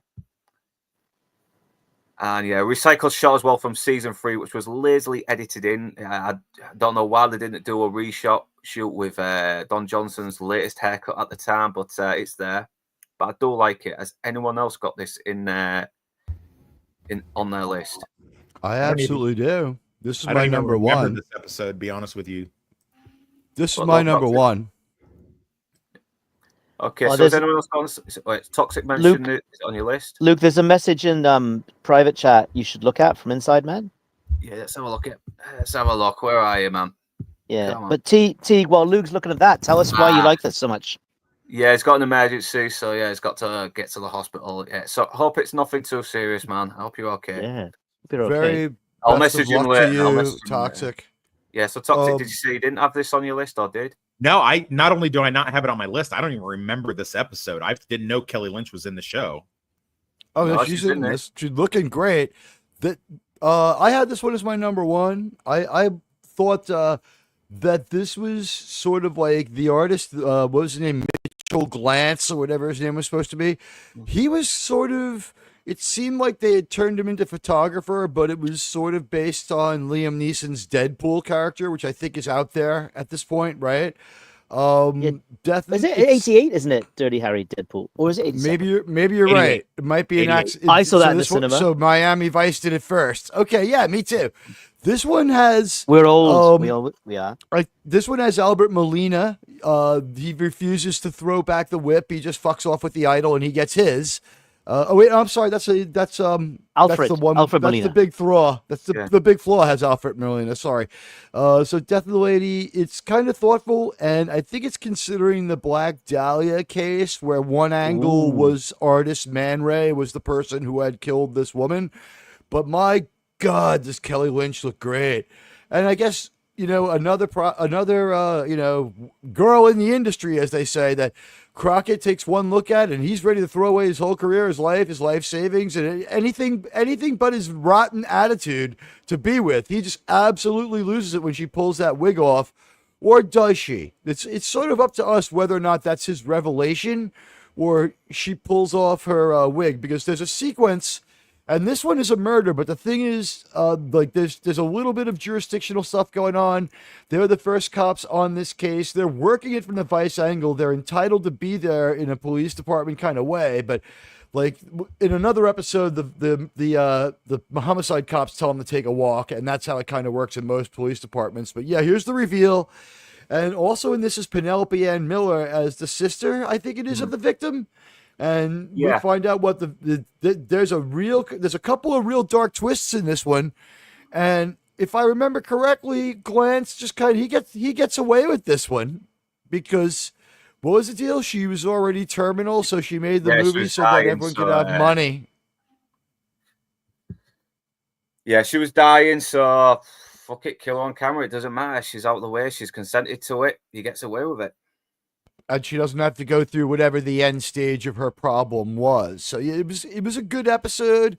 This was the most awkward moment. It was like, for a cop, it's like he's like, what was up with Sonny? He had like to dig underneath his keys, past his pager, and pull out that wallet, and it's brand new. He barely got it open, and when he not a good badge flash here for a show that's kind of about that. And again, look at Don Johnson's look. Like you said, they had to cut in something from the other season. My speculation is he's like, guys, I have a tour to promote. I'm not going to be on TV much longer. I'm a rock star. Yeah. Heartbeat. Talk about a heartbeat. And that'll I believe it's the only fucking good song. I think that comes off the Streisand conveyor belt. Like her people write that for him. Because I think he's dating Streisand. Off and on. Before he dated Melanie Griffith, he dated Streisand or became friends know that. with. He was with her for a little while before he started getting well, here's the deal. He's married to Melanie Griffith. He breaks up with Melanie Griffith. He dates a bunch of women because, hey, look how pretty he is, right? Okay. Like, we're not buying he's a tough guy, but we are buying that women are falling for him. He's yeah. He's just, he's dating Streisand was like 40 and he was like 31, so it wasn't that crazy.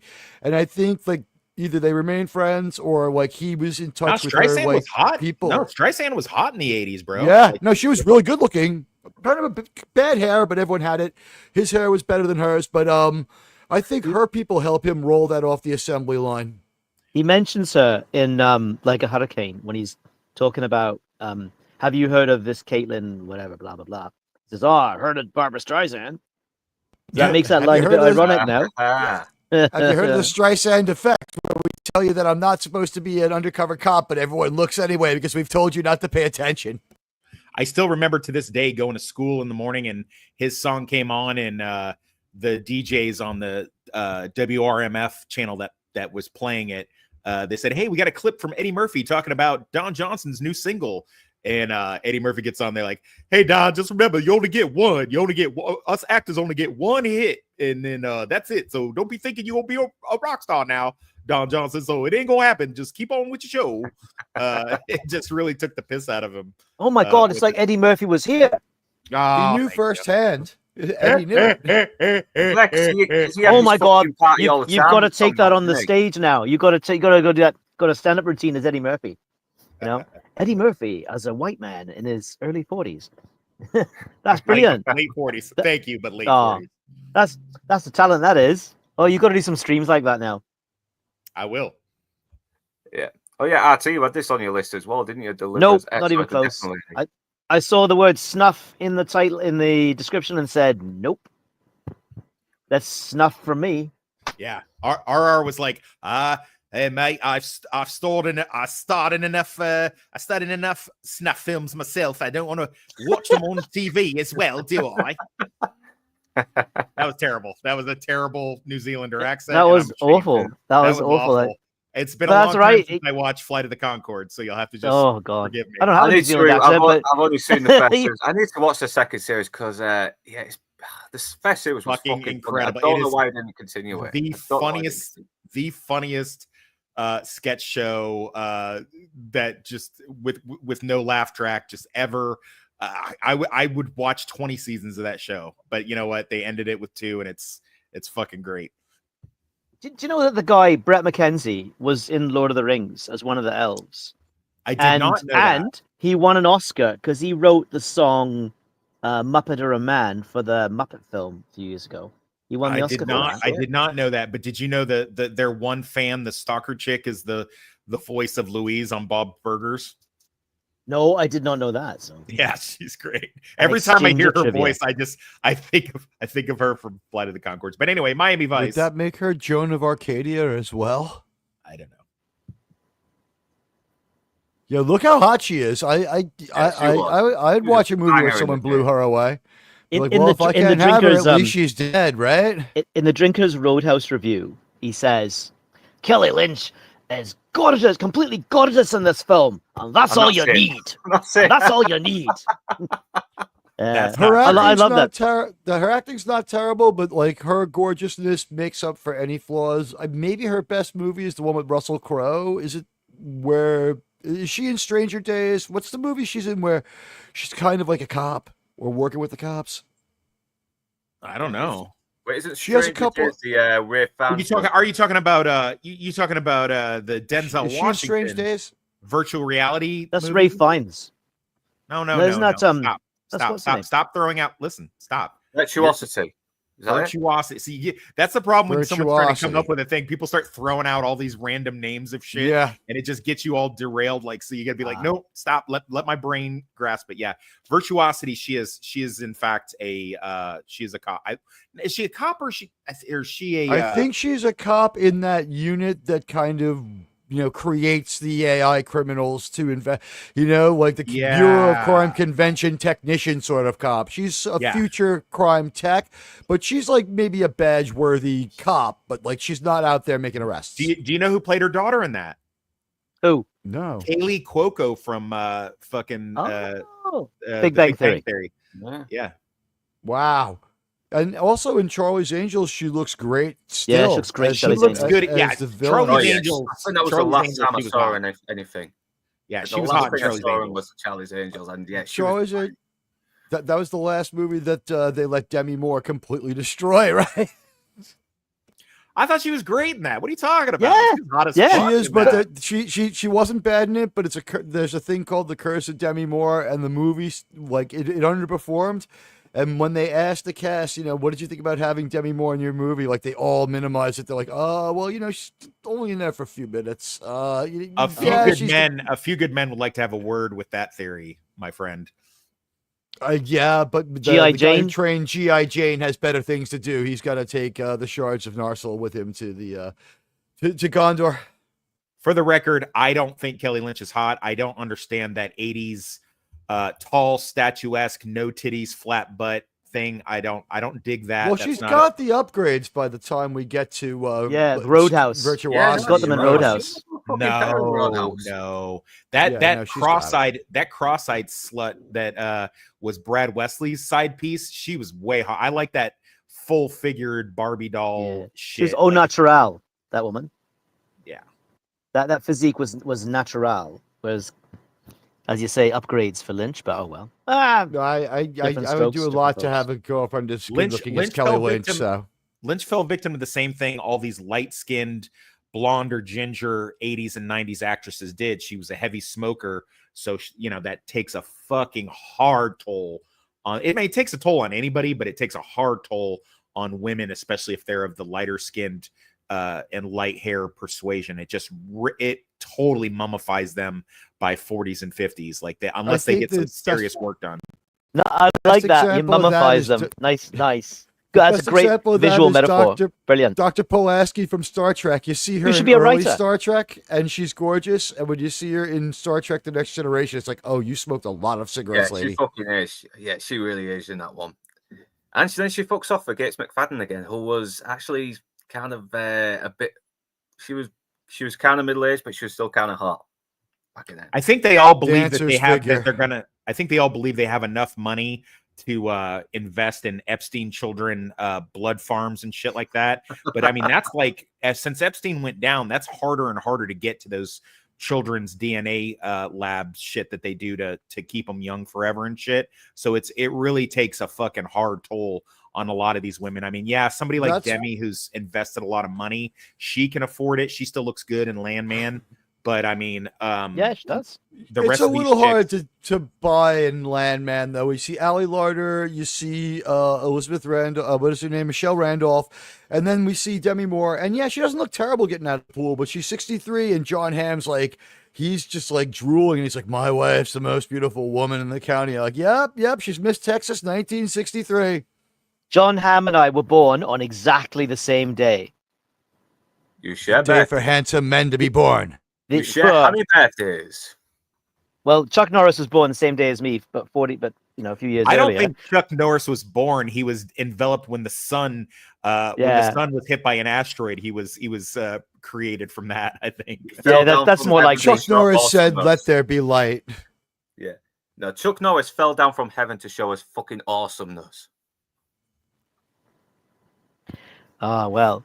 There once was a bridge named after Chuck Norris, but of course they had to change the name because no one crosses Chuck Norris and lives. Quick question. Don't get me started. Guys, we'll be here for a while. What was their legal out on this one? That it was euthanasia or that it was assisted self-deletion on an island that wasn't America, so they can investigate it. It might not be a crime, and they should just be left alone because she wasn't going to make it anyway. They sound like good ideas. They sound like legitimately fucking good loopholes. No one really talks about it, but they just like, well, we got absolutely all the facts, and it looks exactly how we thought. We've been chasing this one for an hour. Time to knock off and get some tacos, guys. Actually, how the fuck did he not sue Sonny Crockett after he assaulted him? Why did he not report it? He beats this guy up pretty good. Because the guy, witnesses. I'm going to go with this one. You ready? No witnesses. Yeah, a police officer is a witness unto himself. Although I think that Crockett's beat up knuckles would probably, like, I beat people up all day, Your Honor, would not have helped him out on that one. Yeah. But I'll just say this. This is the only justification I can find, but it is in the episode. You ready? He's like, pain, domination, power. I like these things. I'm like, so I'm figuring, like, when Sonny's like, that's a little pain, you like it? And I'm thinking, like, in the guy's head, he's like, yeah, I do. So the way I view that is that guy's final victory over Sonny. He's like, what I really want is this handsome girl to beat me up. Fair play. We've all been there. Yeah, so some people pay good money for it. Sadistic slapping now from this episode. So has anyone else got? I think we've got. Has anyone else got 3 more episodes left to talk about? I got let's see, 3. I got 2 for you, and one of them is interwoven into 2 we've talking about. It's part of the 3 to 4 episode Sheena Easton arc. If anyone wants to talk about my number 4, which is it? Yeah, it's called Married with Cocaine, or I'm sorry, Rock and a Hard Place. Rock and a Hard Place. Yeah. In this one, we really have, like, I don't understand what's going on. We're trying to bring to some sort of an end the Sheena Easton arc. And what happens is we find out the reason they met in the first place. And the logic that we get rolled out at us is vexing. They need to get married because he loves her so much. Then later on, they need to buy a house because they love each other so much. He has less money to contribute to the rent than he has to spend on sunglasses that he's wearing when he says, I have $450 to contribute to the rent, not peanuts at that time, maybe 1,200 in today's money, but you know what I mean? It's like he's the most underpaid, susceptible to bribery cop in the world. He's a mad dog possessive lunatic who cannot handle having a girlfriend who's high profile and sought after. Somehow she overlaps with a case that's like 2 episodes back. I do like how they wove her through. She's not versatile, but they use the character well because there's one episode where he's just doing other stuff and has to have a girlfriend, so they remember not to have a different girlfriend, so she's just in it for a few. But yeah, here we go where Mad Dog Cop Sonny, remember, they are retreating. Sonny becomes the aggressor. He is now an attempted murderer, taking on the role of judge, jury, and executioner, firing so many rounds from that inaccurate, unreliable gun that the bullet actually whips around, boomerangs back towards Sonny, hits the car in the gas tank, and blows it up from behind as it shoots up from in front and kind of does like this weird, the back end just blows up from Sonny shooting at the front of it. That he uses his Blade Runner-like gun and blows the car apart. And these guys get it just, Mad Dog Murderer Sonny. And in this one, we have Fed Miguel Ferrer, I believe, who we see later as a Fed in the X-Files, and more accurately in Twin Peaks, where he's probably doing a little bit of work right now. And RoboCop. And RoboCop. Yeah, I had to kill Bob Morton because he made a mistake.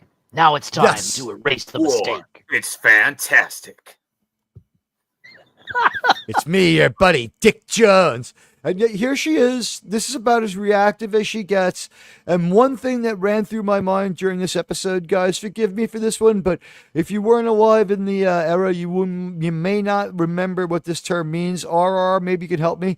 Can 2 unisex people have a relationship together like this without it being called so androgynous that it's a same-sex relationship? I mean, he's dressed like a woman. She's styled like a man. It looks like she's wearing his jacket. The 80s. I thought Shinny pretty attractive. Go, Tox. Yeah, she's all face. Yeah.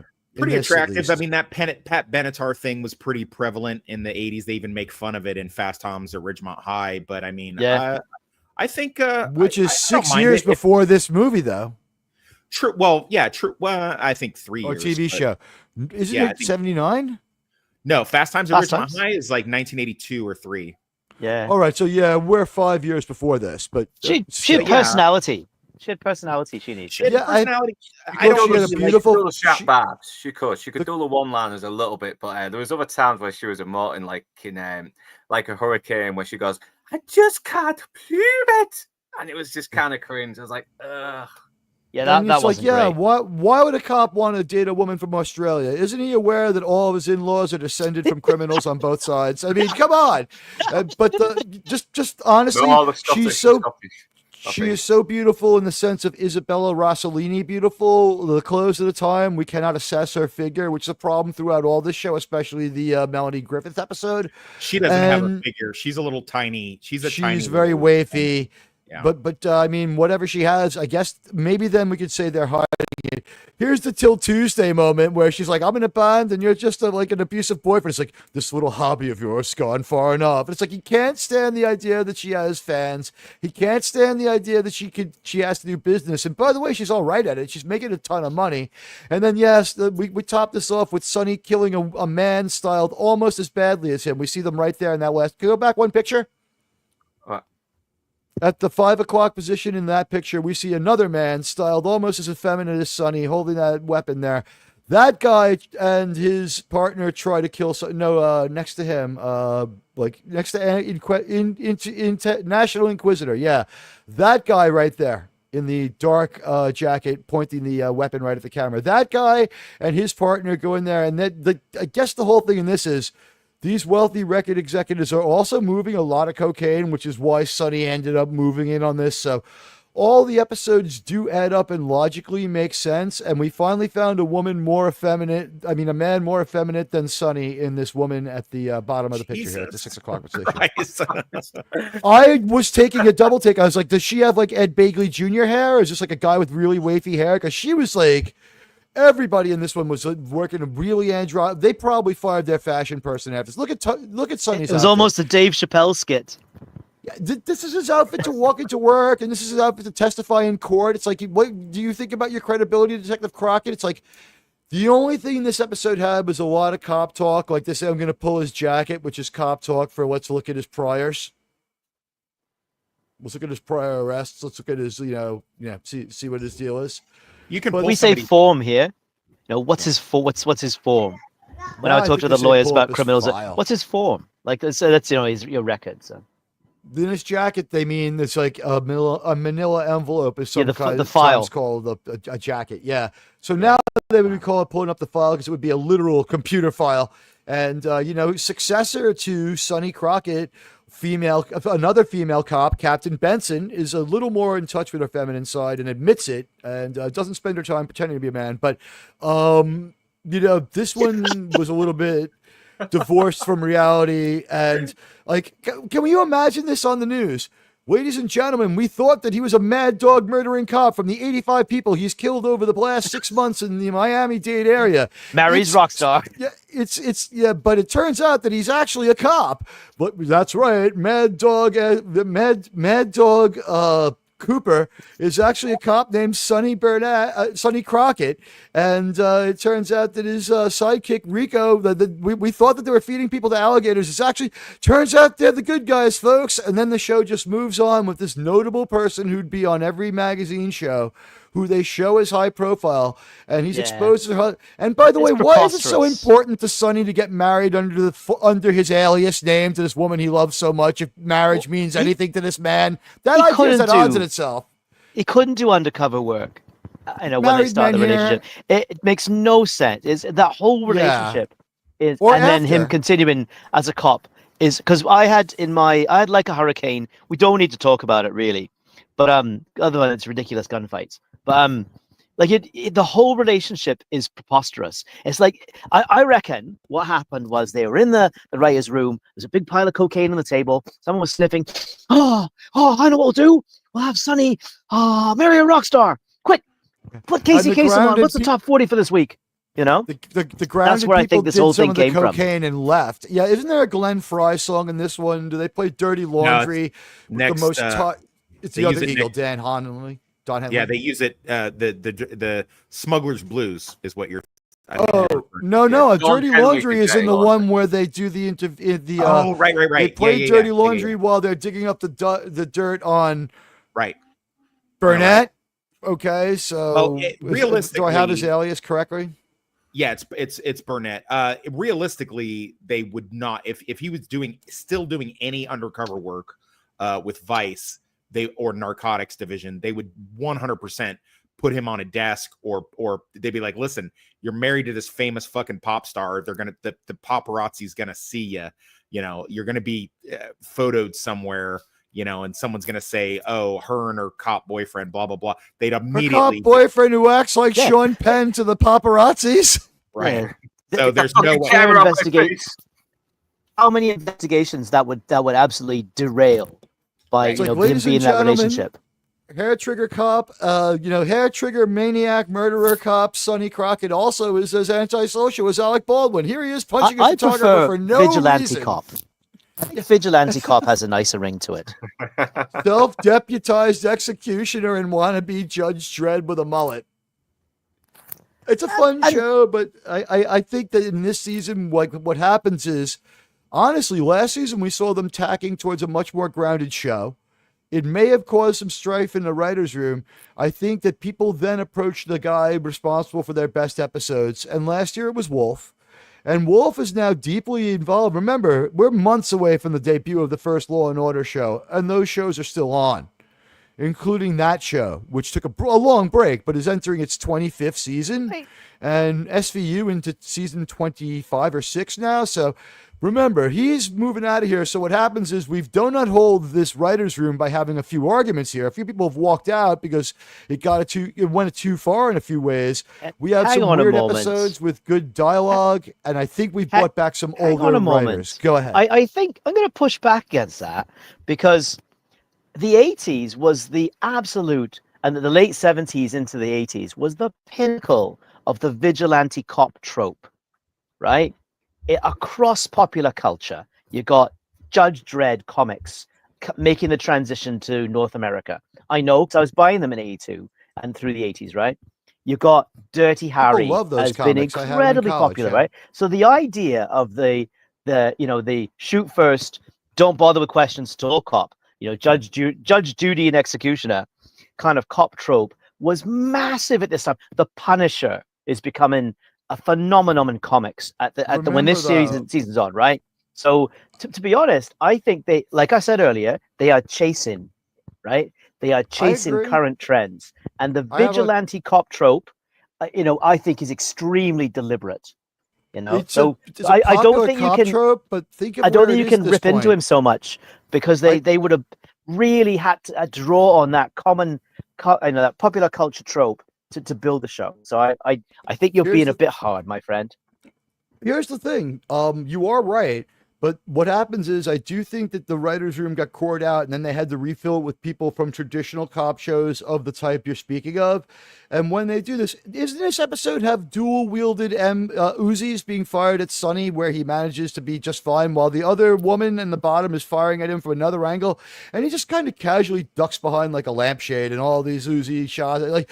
There's like 140 shots. Yeah.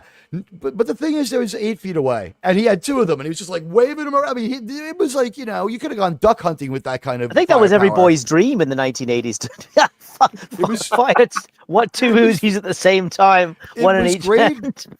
It was great gun prawn. Chuck Norris good. It was great gun prawn, and yeah, Chuck Norris could pull that off. Chuck Norris Invasion USA. He could pull off 2 chain guns, but in this one, like a little bit too ungrounded of a gunfight, a little bit too unhinged by Sonny, a little bit too high profile, and the idea that you could continue after this is also preposterous. It was a little too goofy for me, but like we said, she could kind of act. It didn't hold the episode back.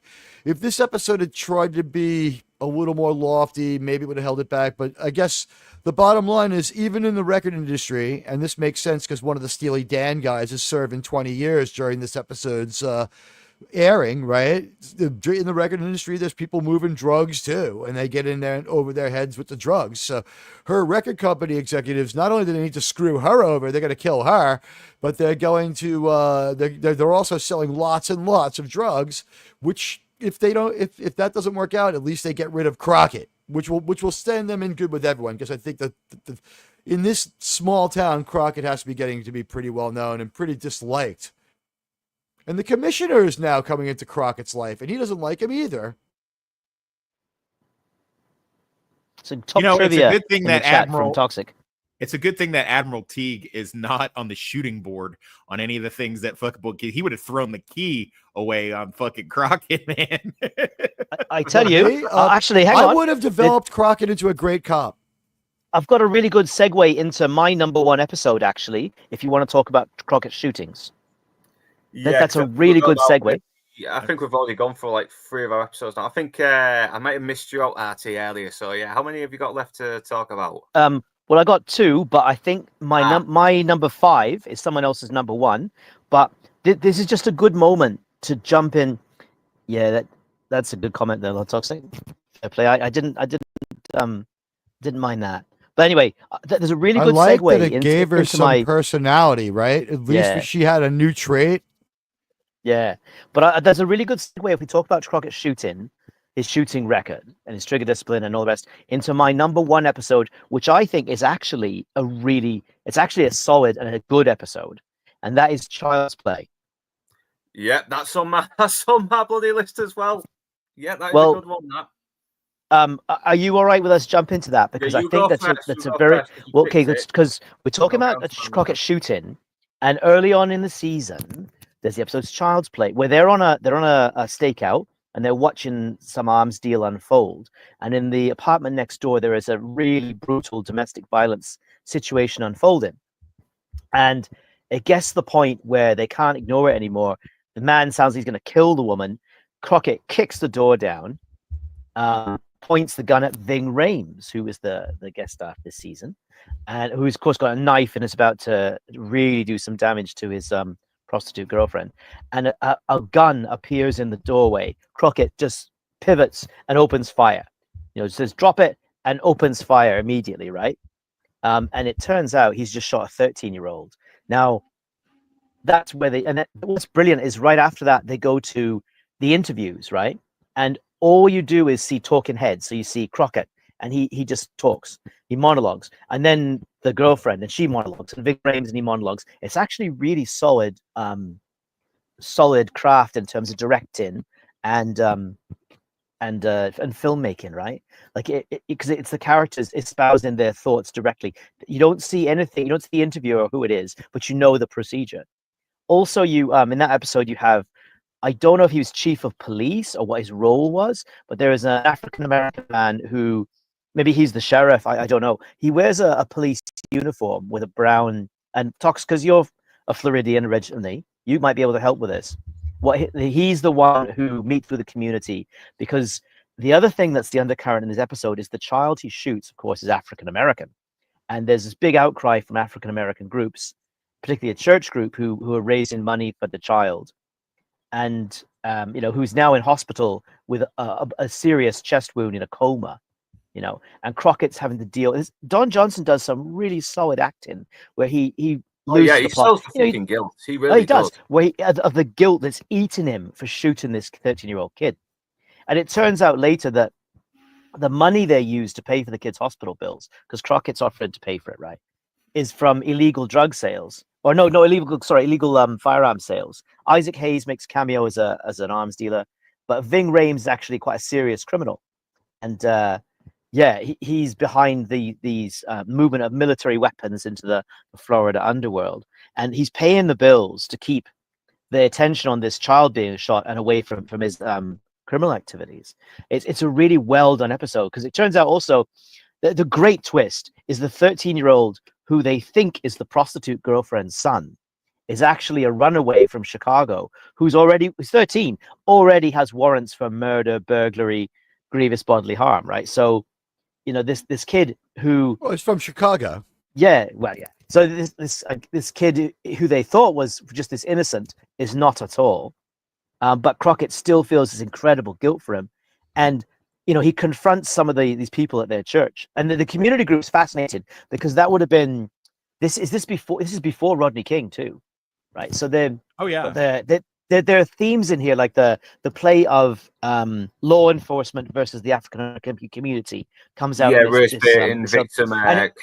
But it comes out in, they never use the word, they don't actually use the word race or racist or anything like that. They don't need to. Right. So to me, this episode is well constructed because it's got a good twist. It's got a solid starting point. It's got good performances, and it addresses real issues in the States, but does that thing that we hope writers do, is that it lets the audience make up its own mind. I mean, ultimately the kid turns out to be a criminal, but he's still seen as a victim, right? Because he was used by he's a victim of society. His gang. Yeah, his gang affiliates in Chicago used him to commit the most serious crimes so he wouldn't get a death sentence, right? The Child's Play to me, the last crack he fell through, right?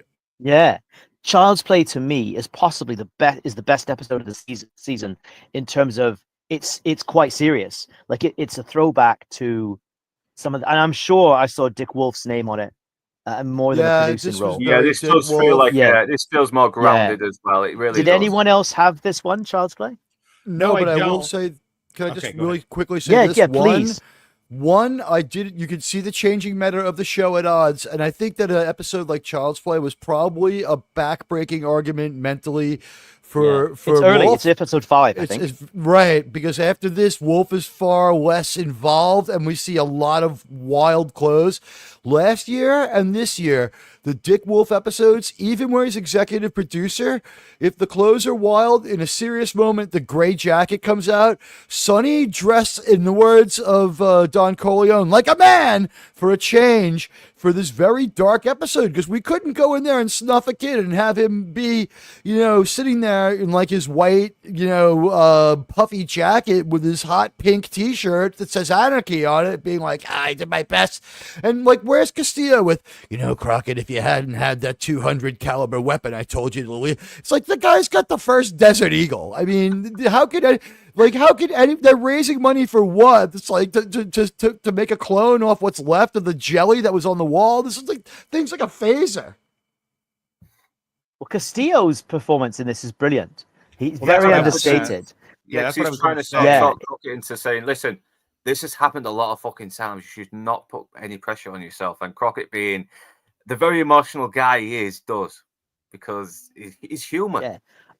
And we see more of Crockett's family life, that he has a former wife. He has a son.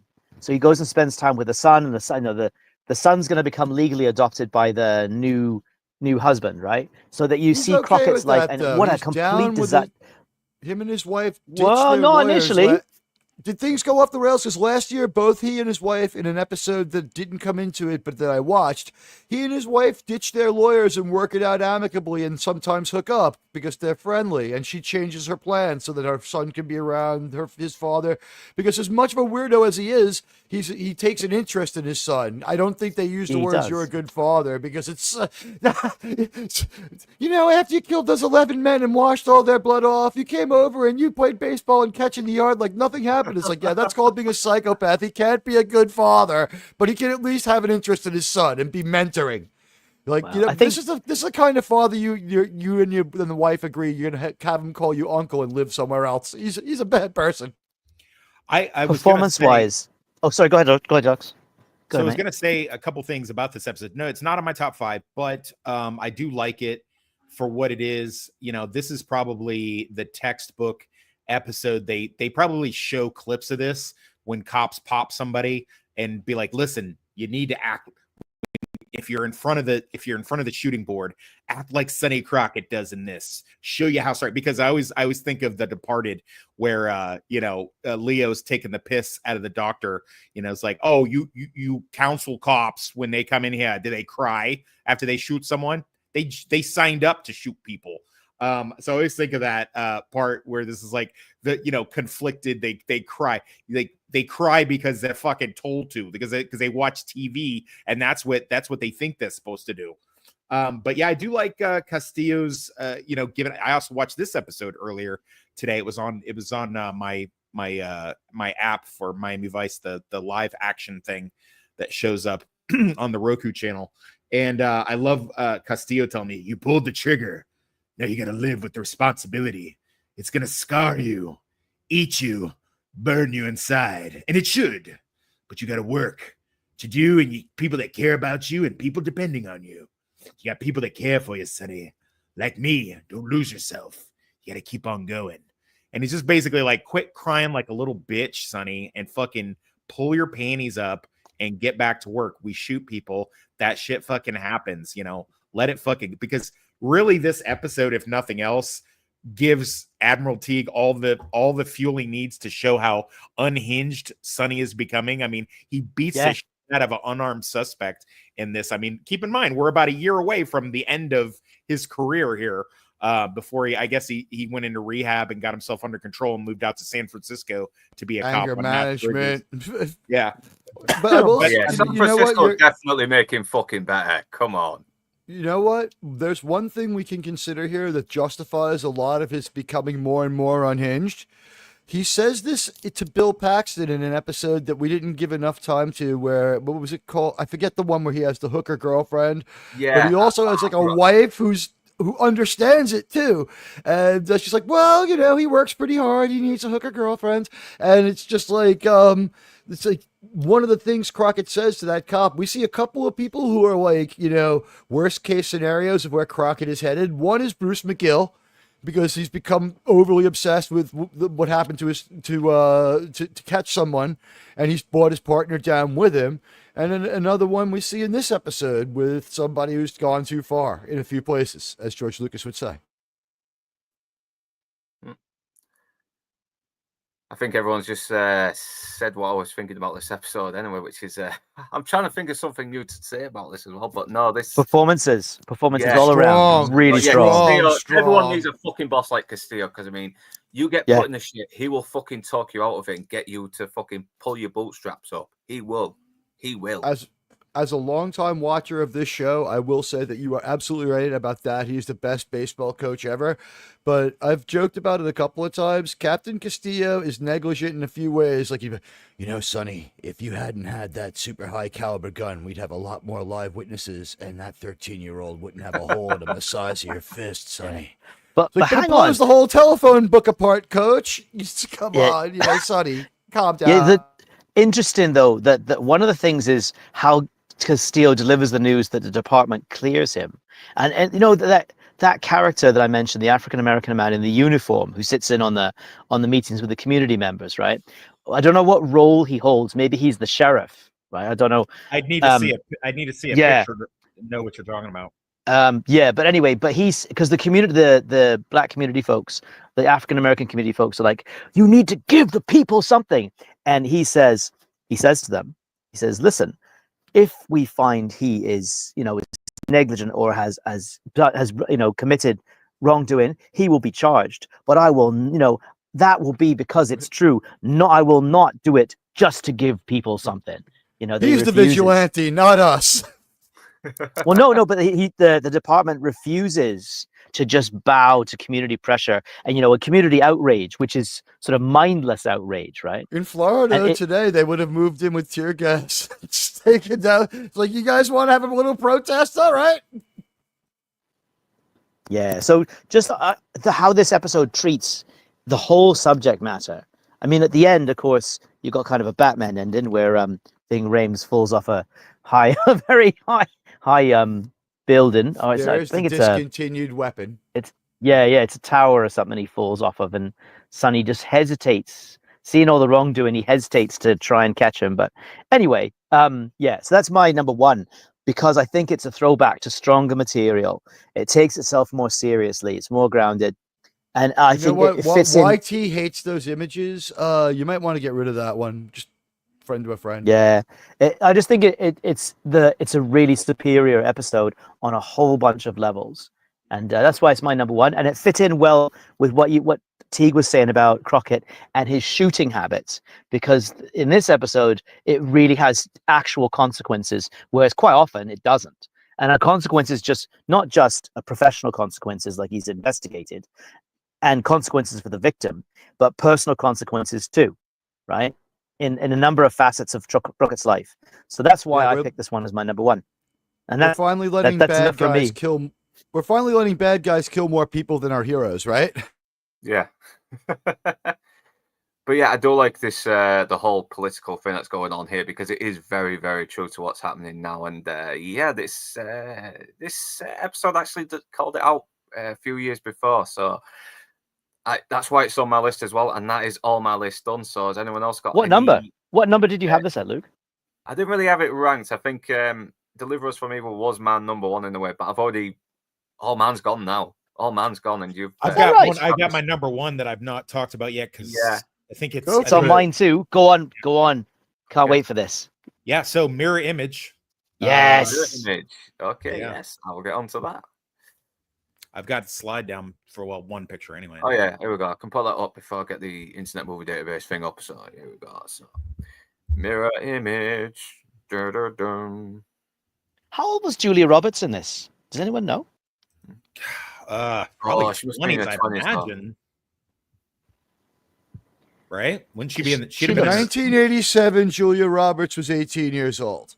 I was gonna say she looks like a teenager in this. She looks really young.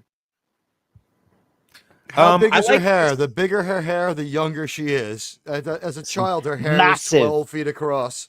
Yeah, her hair is enormous in this episode. I like. Go ahead. It's a good cliffhanger episode that brings you into. I remember watching it and going, "Whoa, this is how they're leaving it," you know. And Sonny's evil. Oh my god! Really quick. Before we jump into this one, can I just say, isn't it weird that we had Sonny, an average guy married to a high-profile rock star, and in the same season, we have Julia Roberts, who's been married for 30 years to a guy who used to, do the rigging on set. So sort of like life imitating art, and like everything we scoffed about with him dating the rock star, and my thing is that he's ill-suited towards it and he acted like a possessive jerk, but the thing is, there's proof that stuff happens. Like, Julia Roberts married an average guy. Interesting. So yeah, this is the only time they ever do a cliffhanger finale, which most shows did. This was the only one that Miami Vice had ever done. And cliffhangers weren't really a thing as much as people remember them to be in the 80s. So prior to 1980, I think the IMDb says it wasn't even a thing at all. Like, they didn't even do cliffhangers. But yeah, as far as this goes, I like it because it makes you wonder, is he actually going to go far? Are they going to get him back in time? And, there's always some sort of trope that makes a character, like, for instance, I do a show on Buffy the Vampire Slayer and Angel turns evil. And like, they always do a trope of the person going evil for a short time and they bring him back from it. You got to remember who you are, or something like, Highlander, fucking, every action thing does it, because you always want to see your protagonist be evil at some point. And him falling, and it's sort of kind of plausible. He gets a massive brain injury, TBI, as we call it in the military, and he falls into the idea that he is actually his persona.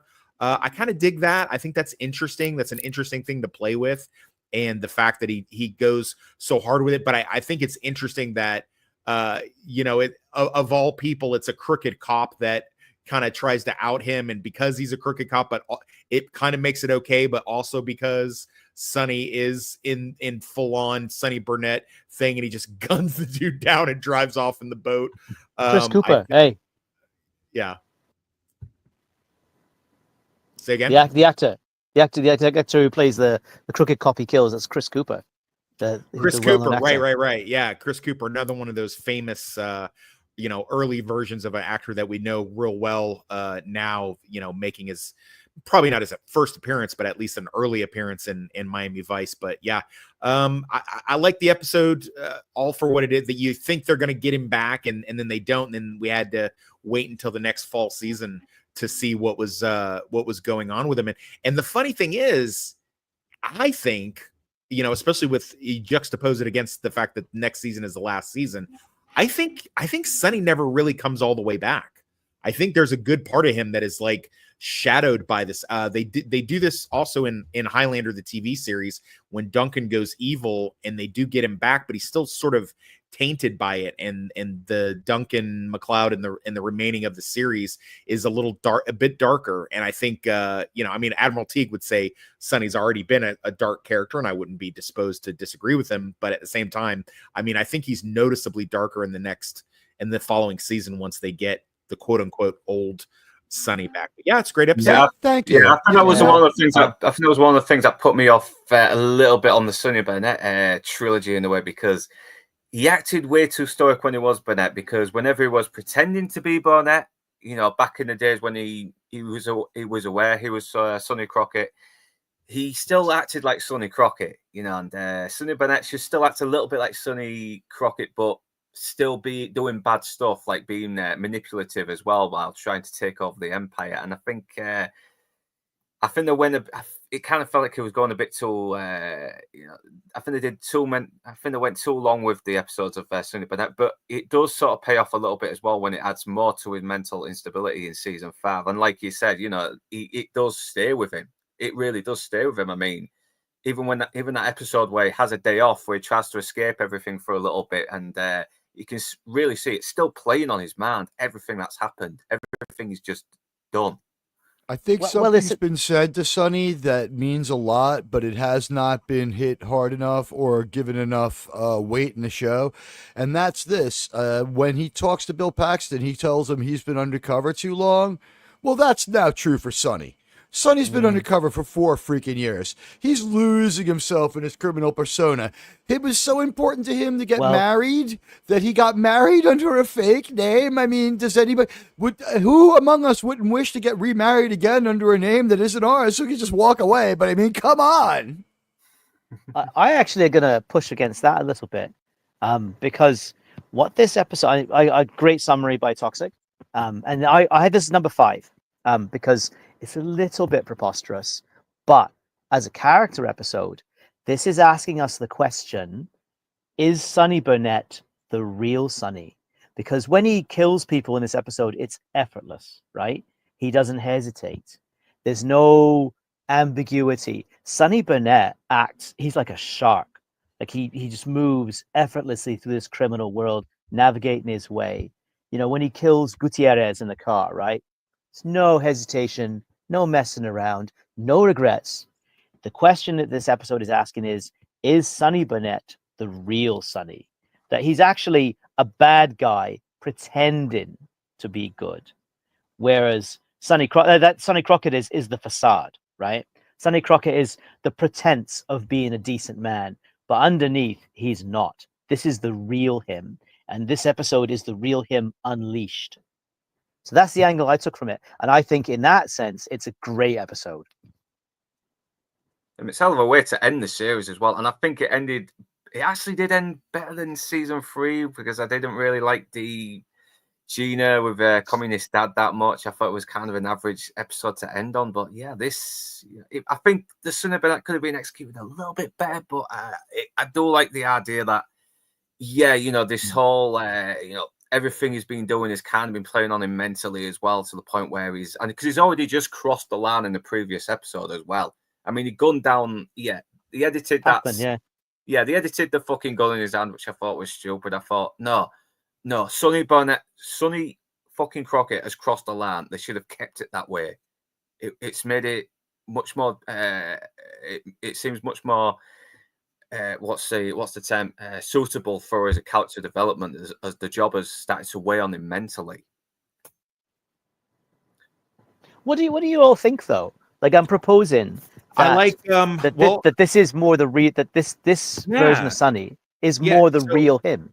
Yeah. So over the course I'll of the show, I think it's trending there. I would agree with my friend RTNZ that this has been a trend line, and maybe I'm reading too much into it, but like, remember in the first Ira Stone episode where we see kind of Soldier Sonny and he plays it extra wide-eyed and extra innocent, even though he's just come out of a war. He's sort of even naive in that. I mean, it's only 2 minutes, but Soldier Sonny is like, I don't know. Don Johnson has a certain acting ability. He was able at 31 to come across as 19 and naive and be able. No, honestly, in the context of the show, we were accepting what we saw. They left the helmet on. They should maybe given him soft cover, but whatever. He had the helmet on to cover up his Miami Vice hair. But, when he's seeing the ugliness of death and the fact that they've lost this war and all this other stuff, like, the character seems like, he could be like a great cop with a dark side. And like, they don't quite stick the landing on that consistently throughout the series. But, I did think that, Don Johnson, really more than anyone else, is the only person who could have done this, and I liked the development of the character, because when we see him really young, he's idealistic enough to be freaked out by some of the immoral things Stone tells him about right then and there. Like, really sells the fact that, like, a babe in the woods response, rather than the hard-boiled vice cop we get later, who keeps going off his territory to investigate murder. Don't give me the babe in the woods, Karen. I've heard you on tapes talking about drug deals. Don't give me the babe in the woods. There we go. That's Crockett for you. Nice. My thoughts on this lean towards 2 very great undercover movies that are very different from each other and different from, well, in most ways different from this. So number 1, Deep Cover with Lawrence Fishburne, which I say is still Lawrence Fishburne's best movie. Where he plays, there's a scene in which things have gone way too far, and they actually get the guy that they're going to get, but then the powers that be decide, well, we're going to make a deal with him and let him keep dealing drugs because he's helping us with some sort of political whatever. And so Larry Fishburne's character realizes that everything that he's done was for nothing, and he says, this whole time I'm thinking I'm a cop pretending to be a drug dealer, but in reality I'm nothing but a drug dealer pretending to be a cop. And then the other one that is a lot less known, but Nick Nolte in 96 or 5 was in a movie called Mother Night, based on a true story about a guy that played a Nazi propaganda guy, but he was in reality, he was actually a double agent working for the early intelligence agencies of the US to get information on the Nazis. And he has a great line in that, and they used it in all the trailers, which is, at the end of the day, you have to be careful what you pretend to be, because you are who you pretend to be. So, I mean, if it, that's the whole fake it till you make it idea, is like, if you pretend to be something long enough, sooner or later, you are that thing. In undercover work, as I was trained, you have to believe it in your mind. That's why a lot of times when they do undercover, they keep their first names, so that, and they just change the last name or the nickname or something like that, because they have to believe the cover. You have to be your cover, or else you're going to wind up dead. So it stops them getting given away when some random arsehole shouts their first name out. Right. So it's just one of those things that I really like about it. I think about it often. I probably wouldn't have scored it so high if it wasn't the season finale and it wasn't a cliffhanger, but because it is, I do score it maybe slightly higher than I ordinarily would have. Because this is what you want to do with your season finale. Now, granted, they could have just as easily have made the previous episode a season finale, and that would have been fine as well. But this one's good, and I like it for what it is. So, yeah. But it kind of goes back to Heart of Darkness as well, with Al Bundy going undercover, because he pretty much loses himself, and when it's all over, he just can't go back, can he? So, well, I think that's always a concern. You're doing things that you ordinarily would not do. There's a thing in undercover work where they say, the good thing about it is that, all your vices become, good traits, and things like that. And you can kind of let the monster get out there and walk around. But what happens when you let the monster walk around a little bit too long? Do you go native? Does the line get so blurred that you forget it? One of my favorite TV shows growing up, although I see the corniness of it now, was 21 Jump Street. And there's things where, like, certain cops would kind of lose themselves in the role, like Richard Grieco's character Booker. He's like, just arrest me when you arrest the other kids, and he's like, what, you don't want to pull your badge? That's the best part. And he's like, no, I just arrest me when because he had become so sympathetic to the people that, he was, messing. And you kind of have to, because you have to live the part. And I could kind of see, I think it would be very interesting, a guy that has lived his life pretending to be this other character. If he suffered a traumatic brain injury, would he believe that he is that person? I think it's quite plausible. I mean, it's very melodramatic in the way that it's presented, but at the same time, I don't know, that seems sort of logical to me. You are not you, you're me. Right. Still recall. Yeah, I'm not part of them. I got it. I am them. Yeah, I think the same thing can be applied to Donnie Brasco as well, because he says kind of a similar thing to Anne Hesh as well. It's like, he's been hanging out with these guys for too long. He's basically just become just as fucked up as they are. Yeah, and it's scaring him. I just want to say, Anne Hesh, she was real hot right up till the end. She was. She fucking was, man. Rest in peace. She was real hot at the end too, if you know what I mean. She was on fire. Someone got it. A few years. We can laugh now. We can laugh. Yeah, we can. It's not too soon anymore. It's not like Anne Hayes' hands were clean. She was probably looking to make a deal because she thought the list was coming out and she thought she was in trouble. But she fucking Ellen didn't go to those. Ellen didn't go to the island alone. It seems like she was raging, though, right? Doesn't it seem like she was just like in a complete rage? Like they found out there was no intoxicants, was I think the coroner's inquest report, and then like to fly off an elevated highway and like lodge yourself in like the second floor of a third floor home and sort of like artillery shell the entire house. And that, did you see what good shape the Cooper was in? Buy that car. I mean, I would probably just look at the fact that she sat up in the fucking gurney. And they have that on video evidence. After she was declared dead, she sat up in the fucking gurney and they pushed her back down. So I think that's not unusual. That's very unusual. I've seen lots of dead What bodies on about the gurneys.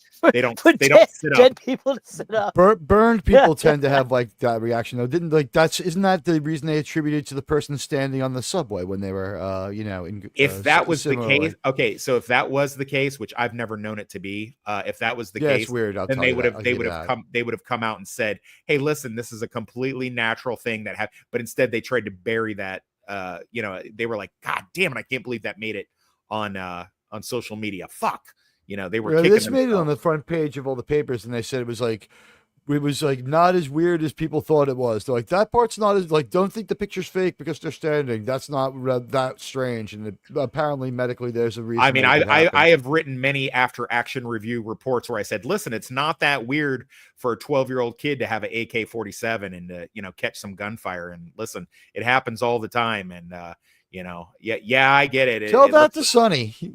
Yeah, exactly. I was at least glad that he felt the weight of it, and we didn't go as hard after the media as we could have. They were showing as dicks, the reporters, but they had a responsibility to cover it, and they covered it about as much as I guess they were supposed to. Although, again, how does it go on again after this? It's like high-profile news story, high-profile marriage. It's like, once again, celebrity cop Sonny Crockett has shot a car to pieces down in South Beach. Yeah, no, you definitely have a limited time frame. This is why most undercovers are grabbed right after they finish training, and they do undercover work then. And then, after they've got a couple high profile busts under their belt, then that's basically it. Or they get moved around someplace else, like the character of Rust Cole in True Detective. He was down in Texas and basically putting on suicide undercover missions, and then once he's burnt out, they throw him to they give him what's called a golden ticket, and he gets to pick whatever spot he wants, and he picks Louisiana as homicide detective. So I mean, that's usually how things like that go. They don't just allow you to just stay in I was in undercover for 10 years. Like it's not really plausible. You can't do that unless you're like federal. But you know what? The Crockett, he's undercover for so long, it's a little bit preposterous. And when they go out looking into his past, how hard would it have been if they looked a little harder when they were trying to dig up dirt in him for the Sheena Easton arc, where they were just like, well, Cooper and Burnett, they're actually cops called Crockett and Tubbs. What's the life expectancy on the street of this fictional Miami that we have them on, that none of these people who they regularly interact with and have sourcing with, they're not, apparently, none of their sources leaked this on them. No one has an idea that Cooper and Burnett are, Crockett and Tubbs. It's been going on for a little too long. A little too long, agreed. Yeah, I think that's why I didn't really buy that episode that much, and why I've left it off, because I think some of the Caitlyn stuff did kind of sort of like write them into corners a little bit. So having her killed off was a smart idea, because I think some of the good points in season 5 is Sonny Crockett weighing up the fact that he's done some pretty fucked up shit on there, whilst he was thinking he was Sonny Burnett. So. But He's the only guy I know who longs for the peaceful days of combat during the Tet Offensive in Vietnam. His cop career has been so violent and dark. Yeah, to be honest, even after the final, I think he would still be in the same fucking situation mentally, because San Francisco? Come on, is that Western Miami? I don't know. But yeah, is everyone done all their picks now? Jesus Christ, already? Yeah, I would only comment that in Like a Hurricane at the end, after Sonny gets married, Castillo gives him 2 plane tickets to take a honeymoon in. No one caught it? New Zealand. New Zealand. Oh, wow. Yeah. Seriously. Yeah. Castillo gives him 2 tickets to New Zealand. I had one episode left on my list. It was my number 2. I threw it in there because go on then. All right, here we go. I can sum this one up real quick. This one was a lot of fun because it was in touch with the meta of what was going on. It was one of 2 or 3 episodes with the same kind of thing going on. We have a storefront preacher. It's not L. Ron Hubbard, but the Scientology analogy like we have with James Brown in The Big Thaw, an episode that I also had on my list. that I thought was like is honorable mention down there with Indian War is the Big Thaw. But in Amen, Send Money, we have an unapologetic minister played by Brian Dennehy, who's from the western part of Long Island, so I consider him like a neighbor. He does a great job knocking it out of the park. He talks about how it's important for him to have money not to help people and not to do anything good with, but because he needs to have a stretch limo. If people are going to believe the word of the Lord, it's not going to be believed coming from a guy who's not wearing a $6,000 suit. And here's Sonny in his $6,000 suit. And by the way, Burnett, Crockett, but get an extra pair out of sunglasses, sell them, and have 2 months rent. Maybe. I mean, you're living like a schlub. But I thought that Brian Dennehy was really strong. He was fun. He's the sheriff from Rambo. We're having a good time with this one. It's not too serious. There's 4 or 5 preacher scandals going on at once. And yeah, like we have our buddy Switek, who, he's lost his partner and he's not as clownish anymore. And now he's developing a little bit of a hard edge. There he is, the great Brian Dennehy from Nassau County, Long Island. Rest in peace. A fantastic actor. So many great movies. Played a cowboy so well. Played one of the best cowboy heels of all time in Silverado. Of all time. When he blows that guy away and licks the coffee off the back of his hand. Just great. So he is just absolutely the worst. I thought that he was a great bad guy. And his unapologetic prosperity minister thing is something that doesn't happen for 30 more years. So he's like way ahead of the time. The character is very perceptive. Despite any problems in the show, you have to say now that this show had good writing because it has something that did actually come to fruition. They perceive the prosperity minister. This guy's just like, how can I convince people to follow the word of the Lord if I only have one Lear jet? I need to have the second one waiting fueled on the runway, so after I have my haircut by Mr. Henri, who charges $1,200 an hour, I can get on my other plane and go back without having to waste time. This way the Lord's word gets to everyone. Friends, I need a new Armani. And then like when he's talking to Crockett and Tubbs, like he doesn't really quite break character because he doesn't have to. And it's just like, Sonny, again, I just want Marlon Brando to grab him, slap him, and yell, you can dress like a man. Again, that shirt and those sunglasses are worth more money than he is willing to contribute to his mortgage. So why in the name of the Lord, and then she just buys the house outright for cash, I guess, with his fake drug money, but why in the name of God he needs to have like $700 in our money sunglasses when he's supposedly this strapped? Like, he's not just going to sell a pair of sunglasses. Can we like talk about how he has a good salary? Can we not have him be so broke and needing money while he's covered with money all the time? It brings to mind how he could make money. It's like, definitely Sonny is a dishonest cop aside from being a bloodthirsty killer. It's out there. He has revealed bloodthirsty killer. Yeah, but he has. I find him bloodthirsty. Vigilante. I think you mean vigilante hero. They correct the mean. vigilante in season 2. I would say in season 1, having gone back and forensically watched it, it's more of a traditional 70s cop show with a higher body count. He's no worse than any other cop. He's about as grounded as Magnum PI, who is his direct predecessor. And what we have to say is this show, this writer's room fractures. It gets refilled with people of the traditional detective story, they're qualified, and there's still some good dialogue writing going on that's believable. But their office varies from believable to unbelievable. Their relationship is now good. The acting is good. But his outfit's it's a little too outlandish to sell this dark, angry cop. He has other options, and he's not to be taken seriously. He's wearing like, this Rolex right here that's worth like $50,000 back in 1987. I'm not trusting a cop who has like $400 in the bank to have all this bling. Yeah, but gosh darn it, the Rolex got stolen again, Captain. I need another one. Listen, they have a thing. Undercovers are allowed. UCs are allowed to wear asset. Is someone winding a clock? What's happening right now? I don't know. It's not me. Not me. Oh, sorry, I was moving around in my seat. It's okay. I'm just taking the piss, anybody. That's right. Don't worry about it. Go for it. UCs are allowed asset forfeitures to have and to wear.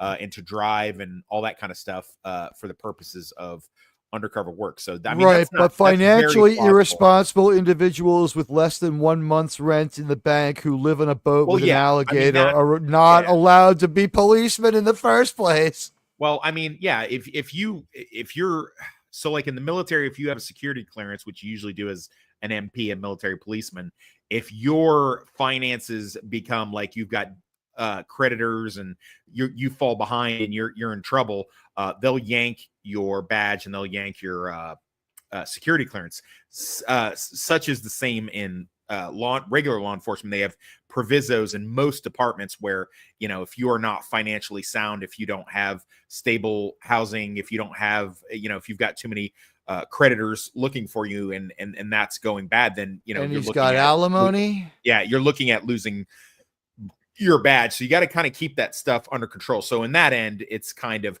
I don't think I would call him would you call him a deranged killer? I would call him maybe No, I'm joking around. I called him a maniac. Vigilante hero. I think I would. But I will say this: he's far too fun. They need to stop hitting how financially challenged he is. This should be a rewarding enough job that he's not always broke, because he's covered with potential things that no one in his financial straits wouldn't just say, "I'm going to pretend I got this watch stolen from me."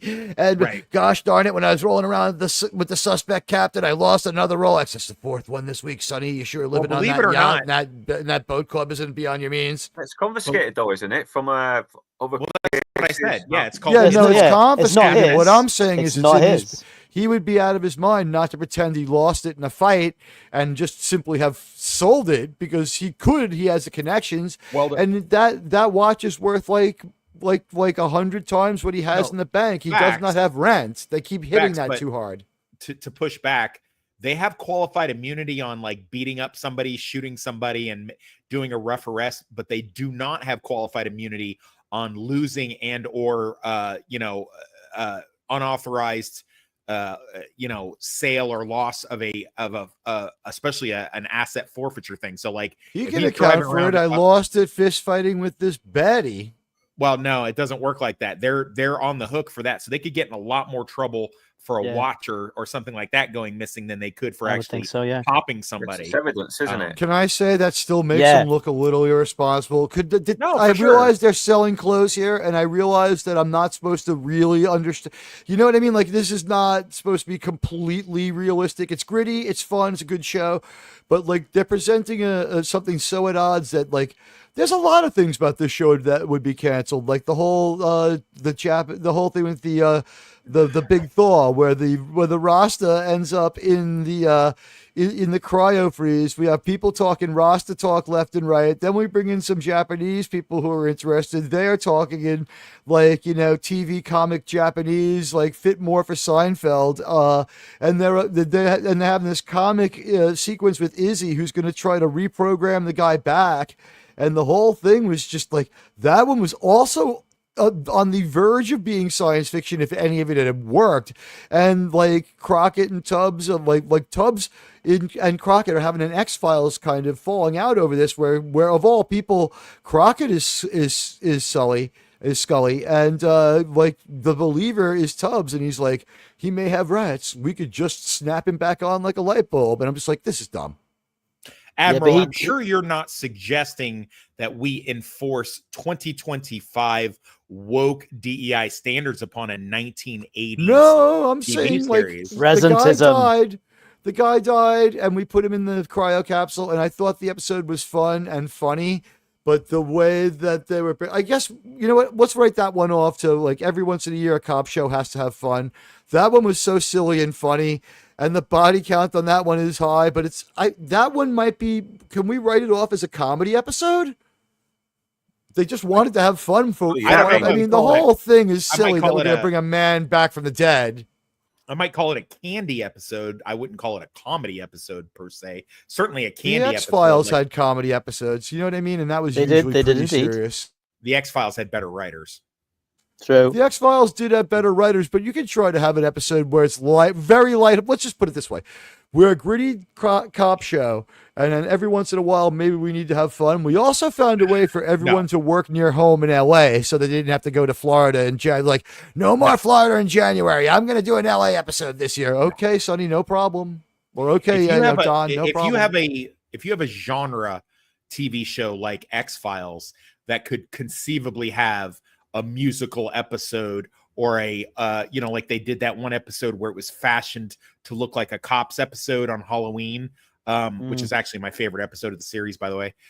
You can do that with a genre TV show. You could do that with a Buffy the Vampire Slayer. You can't do that with a cop procedural, even an over-the-top 80s this flamboyant cop procedural. You can't do that with. Well, you weren't. Did you miss last week when we had Trudy in an out-of-body experience dancing? Yeah, I had to work. I had to work last week. All right, so last week we had an episode. I think it was the season premiere. The thing is, Crockett and Tubbs are on a stakeout. They have a conversation that seems like it's from this world. Then music kicks in. We can't tell if it's diegetic or non-diegetic, but of all things, Trudy does an extended dance. The homeless people and the pimps and the vice people on the street, who are all lowlifes and vice people that they're investigating, they jump in. It's almost a Janet Jackson number. She stops singing. Yes, well, the cop rock writer was one of the writers on it. So she stops singing. Everyone goes back to walking around. Crockett and Tubbs resume their dialogue like it didn't happen. They're not part of it. And that has happened in this show. So we have to remember they have broken with reality and immersion 2 or 3 times. And we also have had a few, Captain Castillo, Lieutenant Castillo, one of the reasons why he's still not captain is those 3 or 4 or 5 cases. 1, they said aliens did it, and 2 or 3 where he said, well, it was magic. So we then ended the investigation. Voodoo. It was voodoo. So we then ended the investigation on finding this talisman near the body. Yeah, but voodoo's not. That's a misconception. Voodoo is not magic. It's actually a science. I'm realizing that, but this is Miami Vice cinematic voodoo, and I'm saying this is before even Serpent and the Rainbow. So this is magic voodoo, and this is like Ozzy Osbourne's version of voodoo, and R.I.P. Ozzy. Sorry, Northern English. I know that you guys lost basically your king. Yeah, we're still mourning. The pain still hurts, but we will move on. I own everything he ever did. He was the greatest singer of all time. Yes, Bats everywhere feel safer. Jesus. Yeah, I've noticed there's a lot more alcohol all over. Move on to Amen. Give us money. It's too painful. Amen. Give us money was a lot of fun with a strong performance by Brian Dennehy. Was a straight ahead solid performer. This one would be a B across the board, but I thought it was my number 2 simply because it showed the show could still be serviceable, tell a deliverable story that at that time was highly relatable, and is now a very interesting time capsule to a time where 3 very high profile TV ministers fell within a very, very short period of time. And that's why we revisit the TV minister a little bit, and we try to give it a little tiny bit of the importance of Irish eyes are crying, but we're not really going that far with this one. Like it's slightly dark, but they're not going full on darkness, and it was a relatable, topical, torn from the headlines. Dick Wolf trying to be lighthearted, and the dialogue in it was snappy. They were chasing, but it's got a little bit of satire in it. I don't know if I want to go all out with comedy. Because, like I said, that didn't even happen. There's a couple of moments in this season. Does it really happen when? And I liked the episode with Kelly Lynch where they're going through the pure vice elements that they should be going through in every episode, but we're spared. He goes to the peep show and he's feeding token after token, and she's trying to talk to this woman, and then she pulls off her wig and it's revealed to be Kelly Lynch, which would have ended the whole thing right there because he's a cop and that's who he's looking for. So I have to assume it's not real. They're not doing a great job of telling us how every once in a while only Crockett sees these things in his mind, or only we know that these things are real. There's withheld information the cast doesn't know, or things that aren't transmitted well here and there. They're not sticking some landings. And the show's getting kind of a little bit per function area. We saw 2 locations in the shows I watched that I already saw. A houseboat exterior that we've seen like 3 times, and like a mansion we've been in 4 times. Yeah, they've recycled a lot of fucking locations and settings, and we've seen like the houses that have those big magnifying square window walls a few times as well.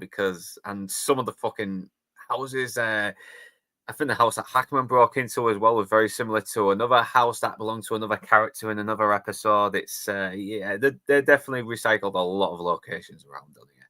We But give them an I A do for like, I do using still like the real chemistry places. between. Yeah, I do still like the chemistry between Crockett and Tubbs in here as well, especially when they're calling for the arsehole of Back to the Future to come down from that scaffolding, and Tubbs is actually commenting on how many volts are on that thing, and he's like, "How do you know this?" And he's like, listen, Vice isn't just the only thing in my life, you know."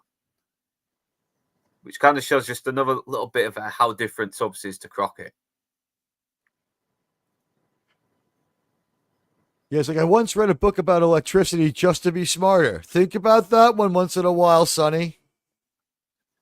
Yeah, I know, it's just a funny little bit. It doesn't. I can't remember if it gets paid off sometime in season 5, maybe, but it's still very funny. And it does add a little bit of, a little bit of funny, witty back and forth between the 2 as well, because, these 2 are just great together to watch, and you need that. It's not in my top 5, but yeah, I get why you picked it, because yeah, it they're get a couple of laughs fun. out of me. It did get a couple laughs. I'm a total sucker for scenes like this where it's just like, yes, like also like he has the extra knowledge, but the thing is, they kind of like they're shown in this episode as they care and are good guardians for their city, which means something to them, and that to me is what like you have to show once in a while in a cop show. And also this one too, a little less dark-hearted despite some of the events. It had like a lighthearted side. And again, Brian Dennehy, did he get like an Emmy Award for this one where he's preening and being a jerk and being like, I understand your lack of faith, Detective Crockett. I'm just going to have to raise another $500,000 and try to think over it while I fly on my private Learjet. Can anyone name a bad Learjet. Brian Dennehy performance though? Like name a bad Brian Dennehy performance. There's no such thing. He's one of those journeyman, character actors who is 100% dependable. He's never miscast. Great in this episode. This episode may have failed with almost anyone else, or would have been sub-mediocre. It was a fun episode.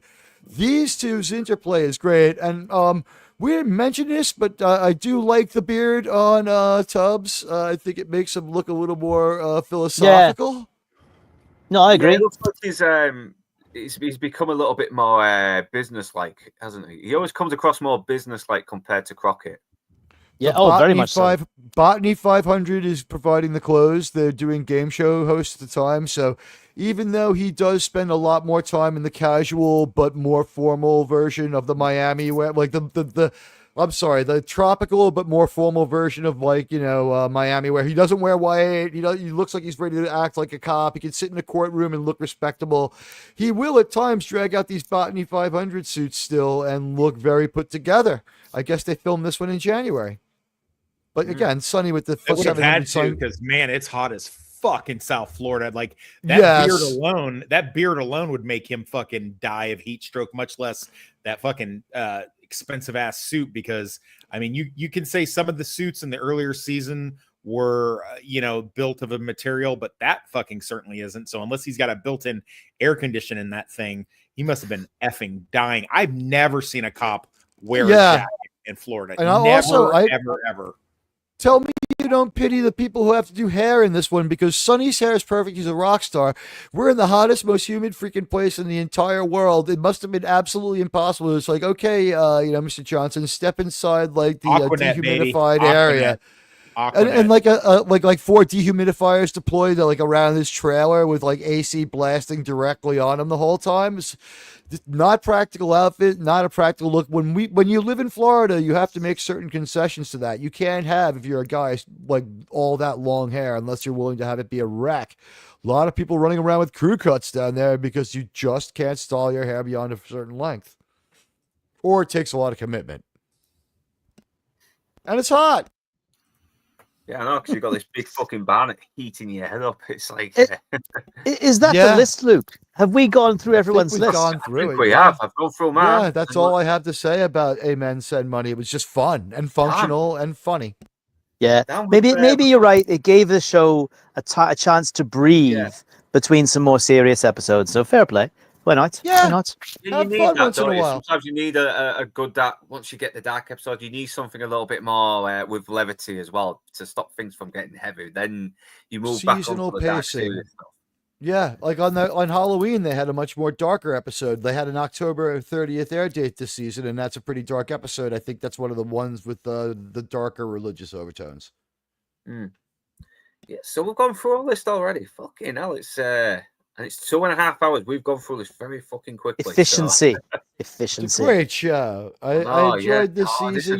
This was so much fun, but yeah, I will say this: rewatching series form, like I kind of like season 4 a little bit more. The dumb stuff is still fucking dumb, but some of the episodes that I didn't like before, I'm like, okay, this actually isn't really that bad. I kind of I see some merit in it, but you can tell it's a little bit drop in quality from season 3, which really started to ground things a little bit more, really make it a bit more believable, a bit more gritty, a little bit more realistic, and then we're getting fucking aliens and reggae stars in fucking cryogenic things. It's what the We hell, could have man? talked about the aliens are one whole episode where we have to be like, all right, so we reviewed the whole we have series to and do there was a one West episode bad of shit. Miami Vice. Yeah, actually, that would be a brilliant stream.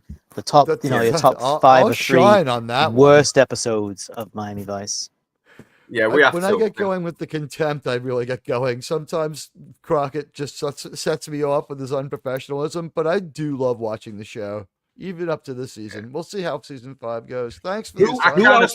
I forgive him because Don Johnson's just so fucking charming in it. He's kind of got this way about him. You're kind of like, all right, you go shoot some people and cause more fucking harm than you're supposed to. Because you're just so fucking charming. I can't. Vigilante You're absolutely hero. right. Yeah. He is a vigilante hero. The thing is, the episodes now unhinged rogue cop might be a better unhinged rogue. Here's the thing: it's episode. I still like episode. Vigilante Hero. I'm If sticking with that. If we have Dick Wolf, we have procedural cop who has some cognizance of by the books, who's held in check by Tubbs. That's the Wolf episodes. That's like a third. In the other episodes, we have other successful cop writers, but they're not going to be part of the future of the police procedural show, which is about to turn a page, right? So we have like an attempt to keep grounded maniac cop like stories, like Now he's a maniac. that are just well, no, let's face it. When you're trying to escape and you're fleeing hero. full bore in America, and the cop runs firing repeatedly after you so many times that it blows up the part of the car that he's not shooting at, causing your car to flip over. That's maniac cop stuff. And also there was another one in this where Tubbs was like the lead investigator, where the episode was so bad that we had to roll a car. These are some of the ones I started every episode this season, guys. I bailed on a lot of them. There was one episode where they had to do some weird stuff. So they roll a car, the rear view mirror is pulled off the inside of the car. They roll a car off of a cliff. It looks like they had a radio controlled car. I was like, wait a minute, is this car supposed to be empty? Is it a decoy? And at the end of the roll, Tubbs from like 80 feet away with his little pea shooter that's not that accurate beyond 50 feet, holds them all at bay when they jump lively out of this car that's rolled 5 times down like an 80-foot embankment that's fairly steep. And I'm just like, these guys should be bleeding and coughing. He should be on like his little cop radio, be like, we need like 4 ambulances and an air vac here. Like, does Tubbs crick his neck first and say diplomatic immunity? No, he says take me to. It's the UFO one. He says, take me to your leader. Did we even mention Chris Rock is in this one as a UFO? Yeah, like, he was very young as well. Yeah, this was like, I'm going to get you, sucker, Chris Rock, Again, his first year on the force. Yeah. You got change for 100? I just take 1 rib. Yeah. Boy, I sure am hungry. I need to and watch what that was again. God, that was funny. That was a fucking funny the, movie. what was the deal with him? Like he comes out of nowhere. He's always really animated. That character never stops his physical movement. He's like his legs are pumping when he's talking. He's always filled with energy. And he's like, "Oh yeah, the ufologists say it." And I'm like, "Ufologist? Here's a word I haven't heard in a long time. What's it mean?" So then I remember that, and he's talking about old stuff like BBS, and he's like, "Yeah, I go on it and check it once in a while." And like then his computer's again doing things that ours can't even do now, spitting out reams and reams of hard drive information. Or is that the one where they reanimate people? But whatever, he's got a magic computer too.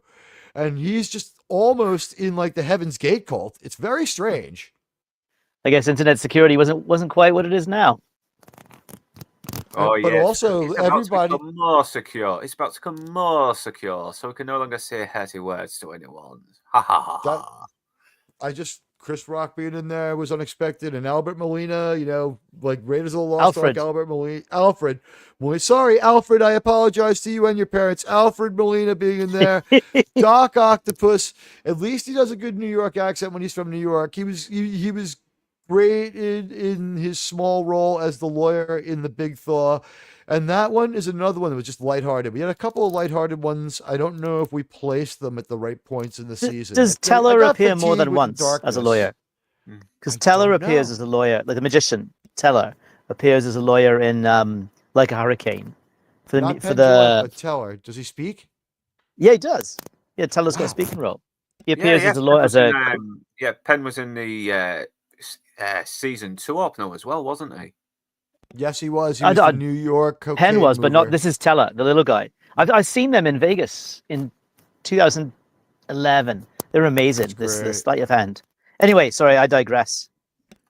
Yeah, well, I think we should be coming to the end of the show now, but yeah, it's because I've got to get to bed now and I want to get up so I can watch some of the Buffy episodes that Toxic will need us to watch as well, because I will be guesting on his stream tomorrow, and I look forward to that because Buffy's awesome. So yeah, I'm already promoting you there, Toxic. So you don't need to do it, do you? Buy Toxic's book. Yeah, buy his book as well. Yeah, do you have a book, Toxic? Buy my book through me unless you are overseas. If you're overseas, get it through Amazon. But if you're in the stateside, hit me up. Go to my channel. You can, I'll give you my email address and buy it through me because I make a lot more money if you buy a personalized signed copy of it from me. I wrote a review of that book. I used the words mesmerizing and meandering. Great review. Let me take this opportunity to thank you for that review. It was amazing. Thank you so much. No trouble. Yeah, is my review still not showing up on your page? Still not showing up. Redo it. Well, I've tried doing it. It keeps saying it won't allow me to do it because I'm in another country for some reason. Can you not go to Amazon USA? Are you not allowed to? Yeah, I don't we do Amazon UK. It's real weird in England now. It really is, and it's going to get a whole lot worse. Well, I keep telling you, you need to self-identify as a Muslim extremist, and you'll have a lot easier time over there. I don't know why you don't do that. I know that's what I would do. I mean, keep forgetting. Damn it! If I was in your country and I broke any laws, the first thing I would say is like, "Haram! I am a Muslim. I am an extremist. I hate white people." Oh, sorry, chap. We didn't mean to. You're only bothering me because I am a Muslim. Sorry, chap. So apologies. We didn't. Please go ahead. Keep murdering that baby. I know it's a part of your religion and all that. So carry on. Here you go. Here's my wife. Want to give her a good rogering. That's his racist. I take off. Murder babies. They sell them. So my bad. Although that was the best British accent I've ever heard you do. That was impressive. Yeah, you're getting better, man. You're getting better. Hey, you're getting better. I talked about you last night on Nadia's stream when we were teasing Toonie Boy about his accent, and I said, because everyone was like, your accent has gotten better since you've been on streaming with us, and we're able to understand you better. And I'm like, the first year and a half of streaming with Northern English Bastard, I thought he had peanut butter in his mouth every time he talked. I couldn't understand a fucking word he said. Is it that, or have we just gotten better at understanding him? I mean, it's a bit of both, isn't it? It's like someone put a little fish in from Hitchhiker's Guide to the Galaxy in your ears, and now you're starting to understand what I'm saying. I like to think more like it gave me a lapel thing, like in Last Starfighter, and it was no, I'm not speaking English. You're hearing English. Yeah, same Well, thing. I definitely like where you're coming from, whatever language you're speaking. And again, like rip Ozzy Osbourne, Northern England's gift to the I entire know, world. man. He was fuck it. Well, he was Brummy, not a Northerner, but still, fucking travesty. You That is know going. what? Even if he's on the same landmass as you, there, it's close enough for me, man. The guy's Yeah, they're genius. kind of like in the Midlands, or a bit more in the middle of England, like so they Oh, kind of that's sound a you're. little Are bit you? northern, a little bit cockney. It's a bit weird. That's what Brummies do, If you watch if you watch all that stuff, that one with Tommy Shelby, that's where you get the Brummie from. Birmingham. By the way, Yeah, what episode had the Manchester band the Smiths in it? All of a sudden I heard Morrison. Yeah. I'm like, oh I wow. think it was the Yakuza episode as well, where the Yeah, dancing yes, might it have to been. was. Last Night I I think it Dreamt was. Somebody Loved Me. There, a lot of emphasis taken off of Sonny. He's listed as guest star in 2 episodes because, like I said, I think he's doing that tour. And also, like, I wish, and maybe you guys saw this the episode that explains this. When he goes away to LA and gets married and stuff, like it has and by the way, this 9 to 5 vice department that doesn't work nice. God, give me a break. But the fact that he was like on that marriage and that they couldn't they just have it be a whirlwind romance and have him not be married and have him be suspended for being such a terrible cop and learn something from it. That was a missed opportunity in this show because he has been a little unethical. Like we said, he beats up that one guy, although like we all wanted him to do. We wanted him to pistol whip the guy. Vigilante hero. That guy was a good villain too, Guilfoyle. I appreciated his Oh yeah, performance he was a cool. lot. He was creepy. He was he's like every single pretentious artist who's like really up his own ass, but this time he's a bit more creepier. So, oh yeah, I need to end this stream now, man. Even though I've got a lot of stuff I need to do tomorrow. So, yeah, RT, is there anything you want to promote? No, not really. Just subscribe to Luke's channel and Teague's channel because he does great Star Trek content, and buy Toxic's book and watch his Buffy content. So yeah, it's lovely to catch up with all you gentlemen, and nice to talk to you again. I look forward to seeing you again sometime soon. So take care, everyone. Yeah, end of August. Spoil of hour. Done. Well, let's have a look, man. Hey, let me see if I can select this. Whoops. Zoom in on. It's potato time. Either way, but yeah, Admiral Teague, is there anything you want to promote before we go? I'll be back in about 3.5 hours with Star Trek, but tonight we're watching Battlestar Galactica instead, the original series, an episode called The Lost Warrior. It's the first proper episode of the actual show that's not a two-parter, and it's very similar to a Star Trek episode called North Star, so we're probably going to watch one then the other, and we're going to compare and see who did it better, because the Star Trek Enterprise people are going to lose their Star Trek license and move on to do Battlestar Galactica, and we'll be on to the original series. So join me tonight at 10 o'clock Eastern if you want, 10 p.m., and everybody here is invited to come by my weekday talk show. One of these days we'll get everybody on. I'll go on early for Northern English, but Toxic Bad Flu, no exceptions for you. You can sometime around the end of the month because I'm nearly done with my James Bond reviews for November. So I'll do an 8 o'clock stream. I might have a little bit more time as well to do some more streams because I have been calming down on streams a little bit more recently. So that I can talk to you, I'd be willing to go on early my time on days that I'm free. Like maybe we'll do one at like 7 or 8 p.m. your time. And this way it's crossing the streams. It's your channel. If you're able to, okay. If you're unable to, I am able to. I want to have you on. We've collaborated now 3 or 4 times, and it's always been fun. And if you're gonna make me watch season 5 of Miami Vice, you're coming on my show. You should, Luke. You would really enjoy it. It's a good crowd. We still have a bit of time anyway. But I've already got the clips ready to do the intro for Series 5, and I might try and get that out of the way with as well this week because it only took me like a few hours just to get this one done. So it might not be that. So you're invited to co-host Star Trek, but that's on at like 5 a.m. your time. But you can. Hey, Admiral, while I got you on here real quick, I meant to ask you a couple times on your rewatches. Have you already done the episode where Data is temporarily captain because Picard and Riker? He's not doing TNG. Oh, he's not doing TNG. Long story short, here's the deal. there was a Star Trek community at that time. Unfortunately, something happened to the creator. He passed away. The community didn't want to break up. They asked me to come in there, and they had finished Voyager. So we did something that no Star Trek channels, I don't think's done before.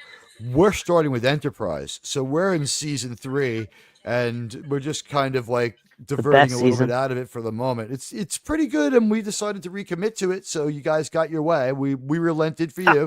And then, second of all, the 9/11 analogy is just too heavy-handed now. But I'll let Luke get to bed and just join me in a few Yeah. hours. We can do some Star Trek, Yeah, and I'll unpack Do it check more. out Admiral Teague. Do check out Admiral Toxic. Teague. He should Thanks, do that buddy. episode. That episode would be a great break, though. If you need a break from season 3, the episode that Toxic's talking about would be a brilliant episode. to do. Where he has to reprimand Worf. Gambit, season 7, I think. Gambit. Literally my favorite That's a great scene in scene. I all of remember Star that Trek: one. Next Generation. You're not to question my orders in front of the crew. That Yeah. was the third Yeah. time And that you have Worf second guessed me. handles it like a fucking man, and it's just like, I apologize. I would not want to be relieved of my duty, and the fault of this is my own. You know, He fucking plays it well because he wants to go child for a second and catches himself. He gets He does, emotionally he does, on his and face he for a does. moment, and his mouth opens and he stops himself. And yeah, that's no, it's such growth. It's top tier. Yes. I think Drinker messaged. He mentions Yeah, he has. it when he's talked about the duality between modern day Star Trek and in top tier Star Trek. I think he made an episode talking about that, and that's the episode in which he references where he shows this is what 2 professional fucking Starfleet officers, how they would react to, even though Worf doesn't. Now, keeping in mind that the whole purpose of it is that Worf is, he's not ever had that position before, so he would be unused to dealing with it. He doesn't understand the role of a number 2 per se. It fits how he acts when they have their memories wiped, though, right? He's like, I have the most decorations, therefore I must be the captain. And they're like, okay, he's pretty sure of himself.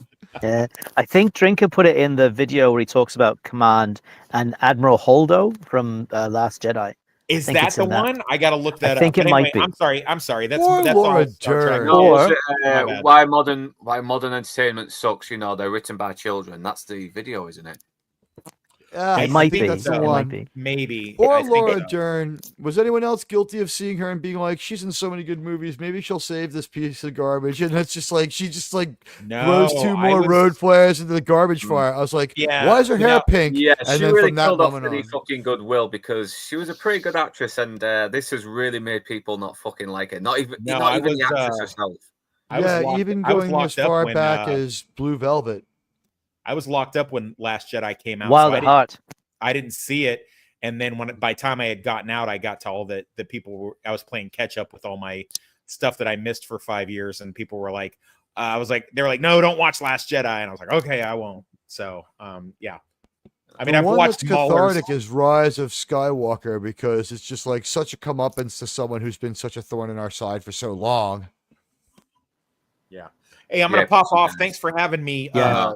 I know I'm ending now as Morgan. well. So yeah, thanks for joining me, Admiral T. Thanks, and chat. Toxic and Patty. And glad to have you on. Inside Man, even though he's only on for a few minutes, still glad to have you on. And Miami Vice Remastered. So glad you could catch me. I love your channel. I love rewatching all these clips from Miami Vice, the music videos, everything. Gavin Blackburn, Rachel Pesci art. I'm gonna try and get you on for another stream soon. Who else was there? And Gavin, if you came John from the Beagle Reddit, Dad. yeah. if you came John from the Beagle Reddit, Dad. thank you. Yeah, there we go. John the Beagle Dad. I do apologize. Yeah, thanks for joining me, you beautiful bastards. And that is the end of the show. That was our top 5 episodes of Miami Vice Season 4. And whether you beautiful bastards are Northern, English or not, thanks for watching. And do remember to like, comment, share, and subscribe, and to ring that bell in order to be notified. And if you wish to further support this channel, then the links are in the description below or will be later. But right now, that's us done, and we're off to the pub. Enjoy the rest of your weekends, you beautiful bastards.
soon.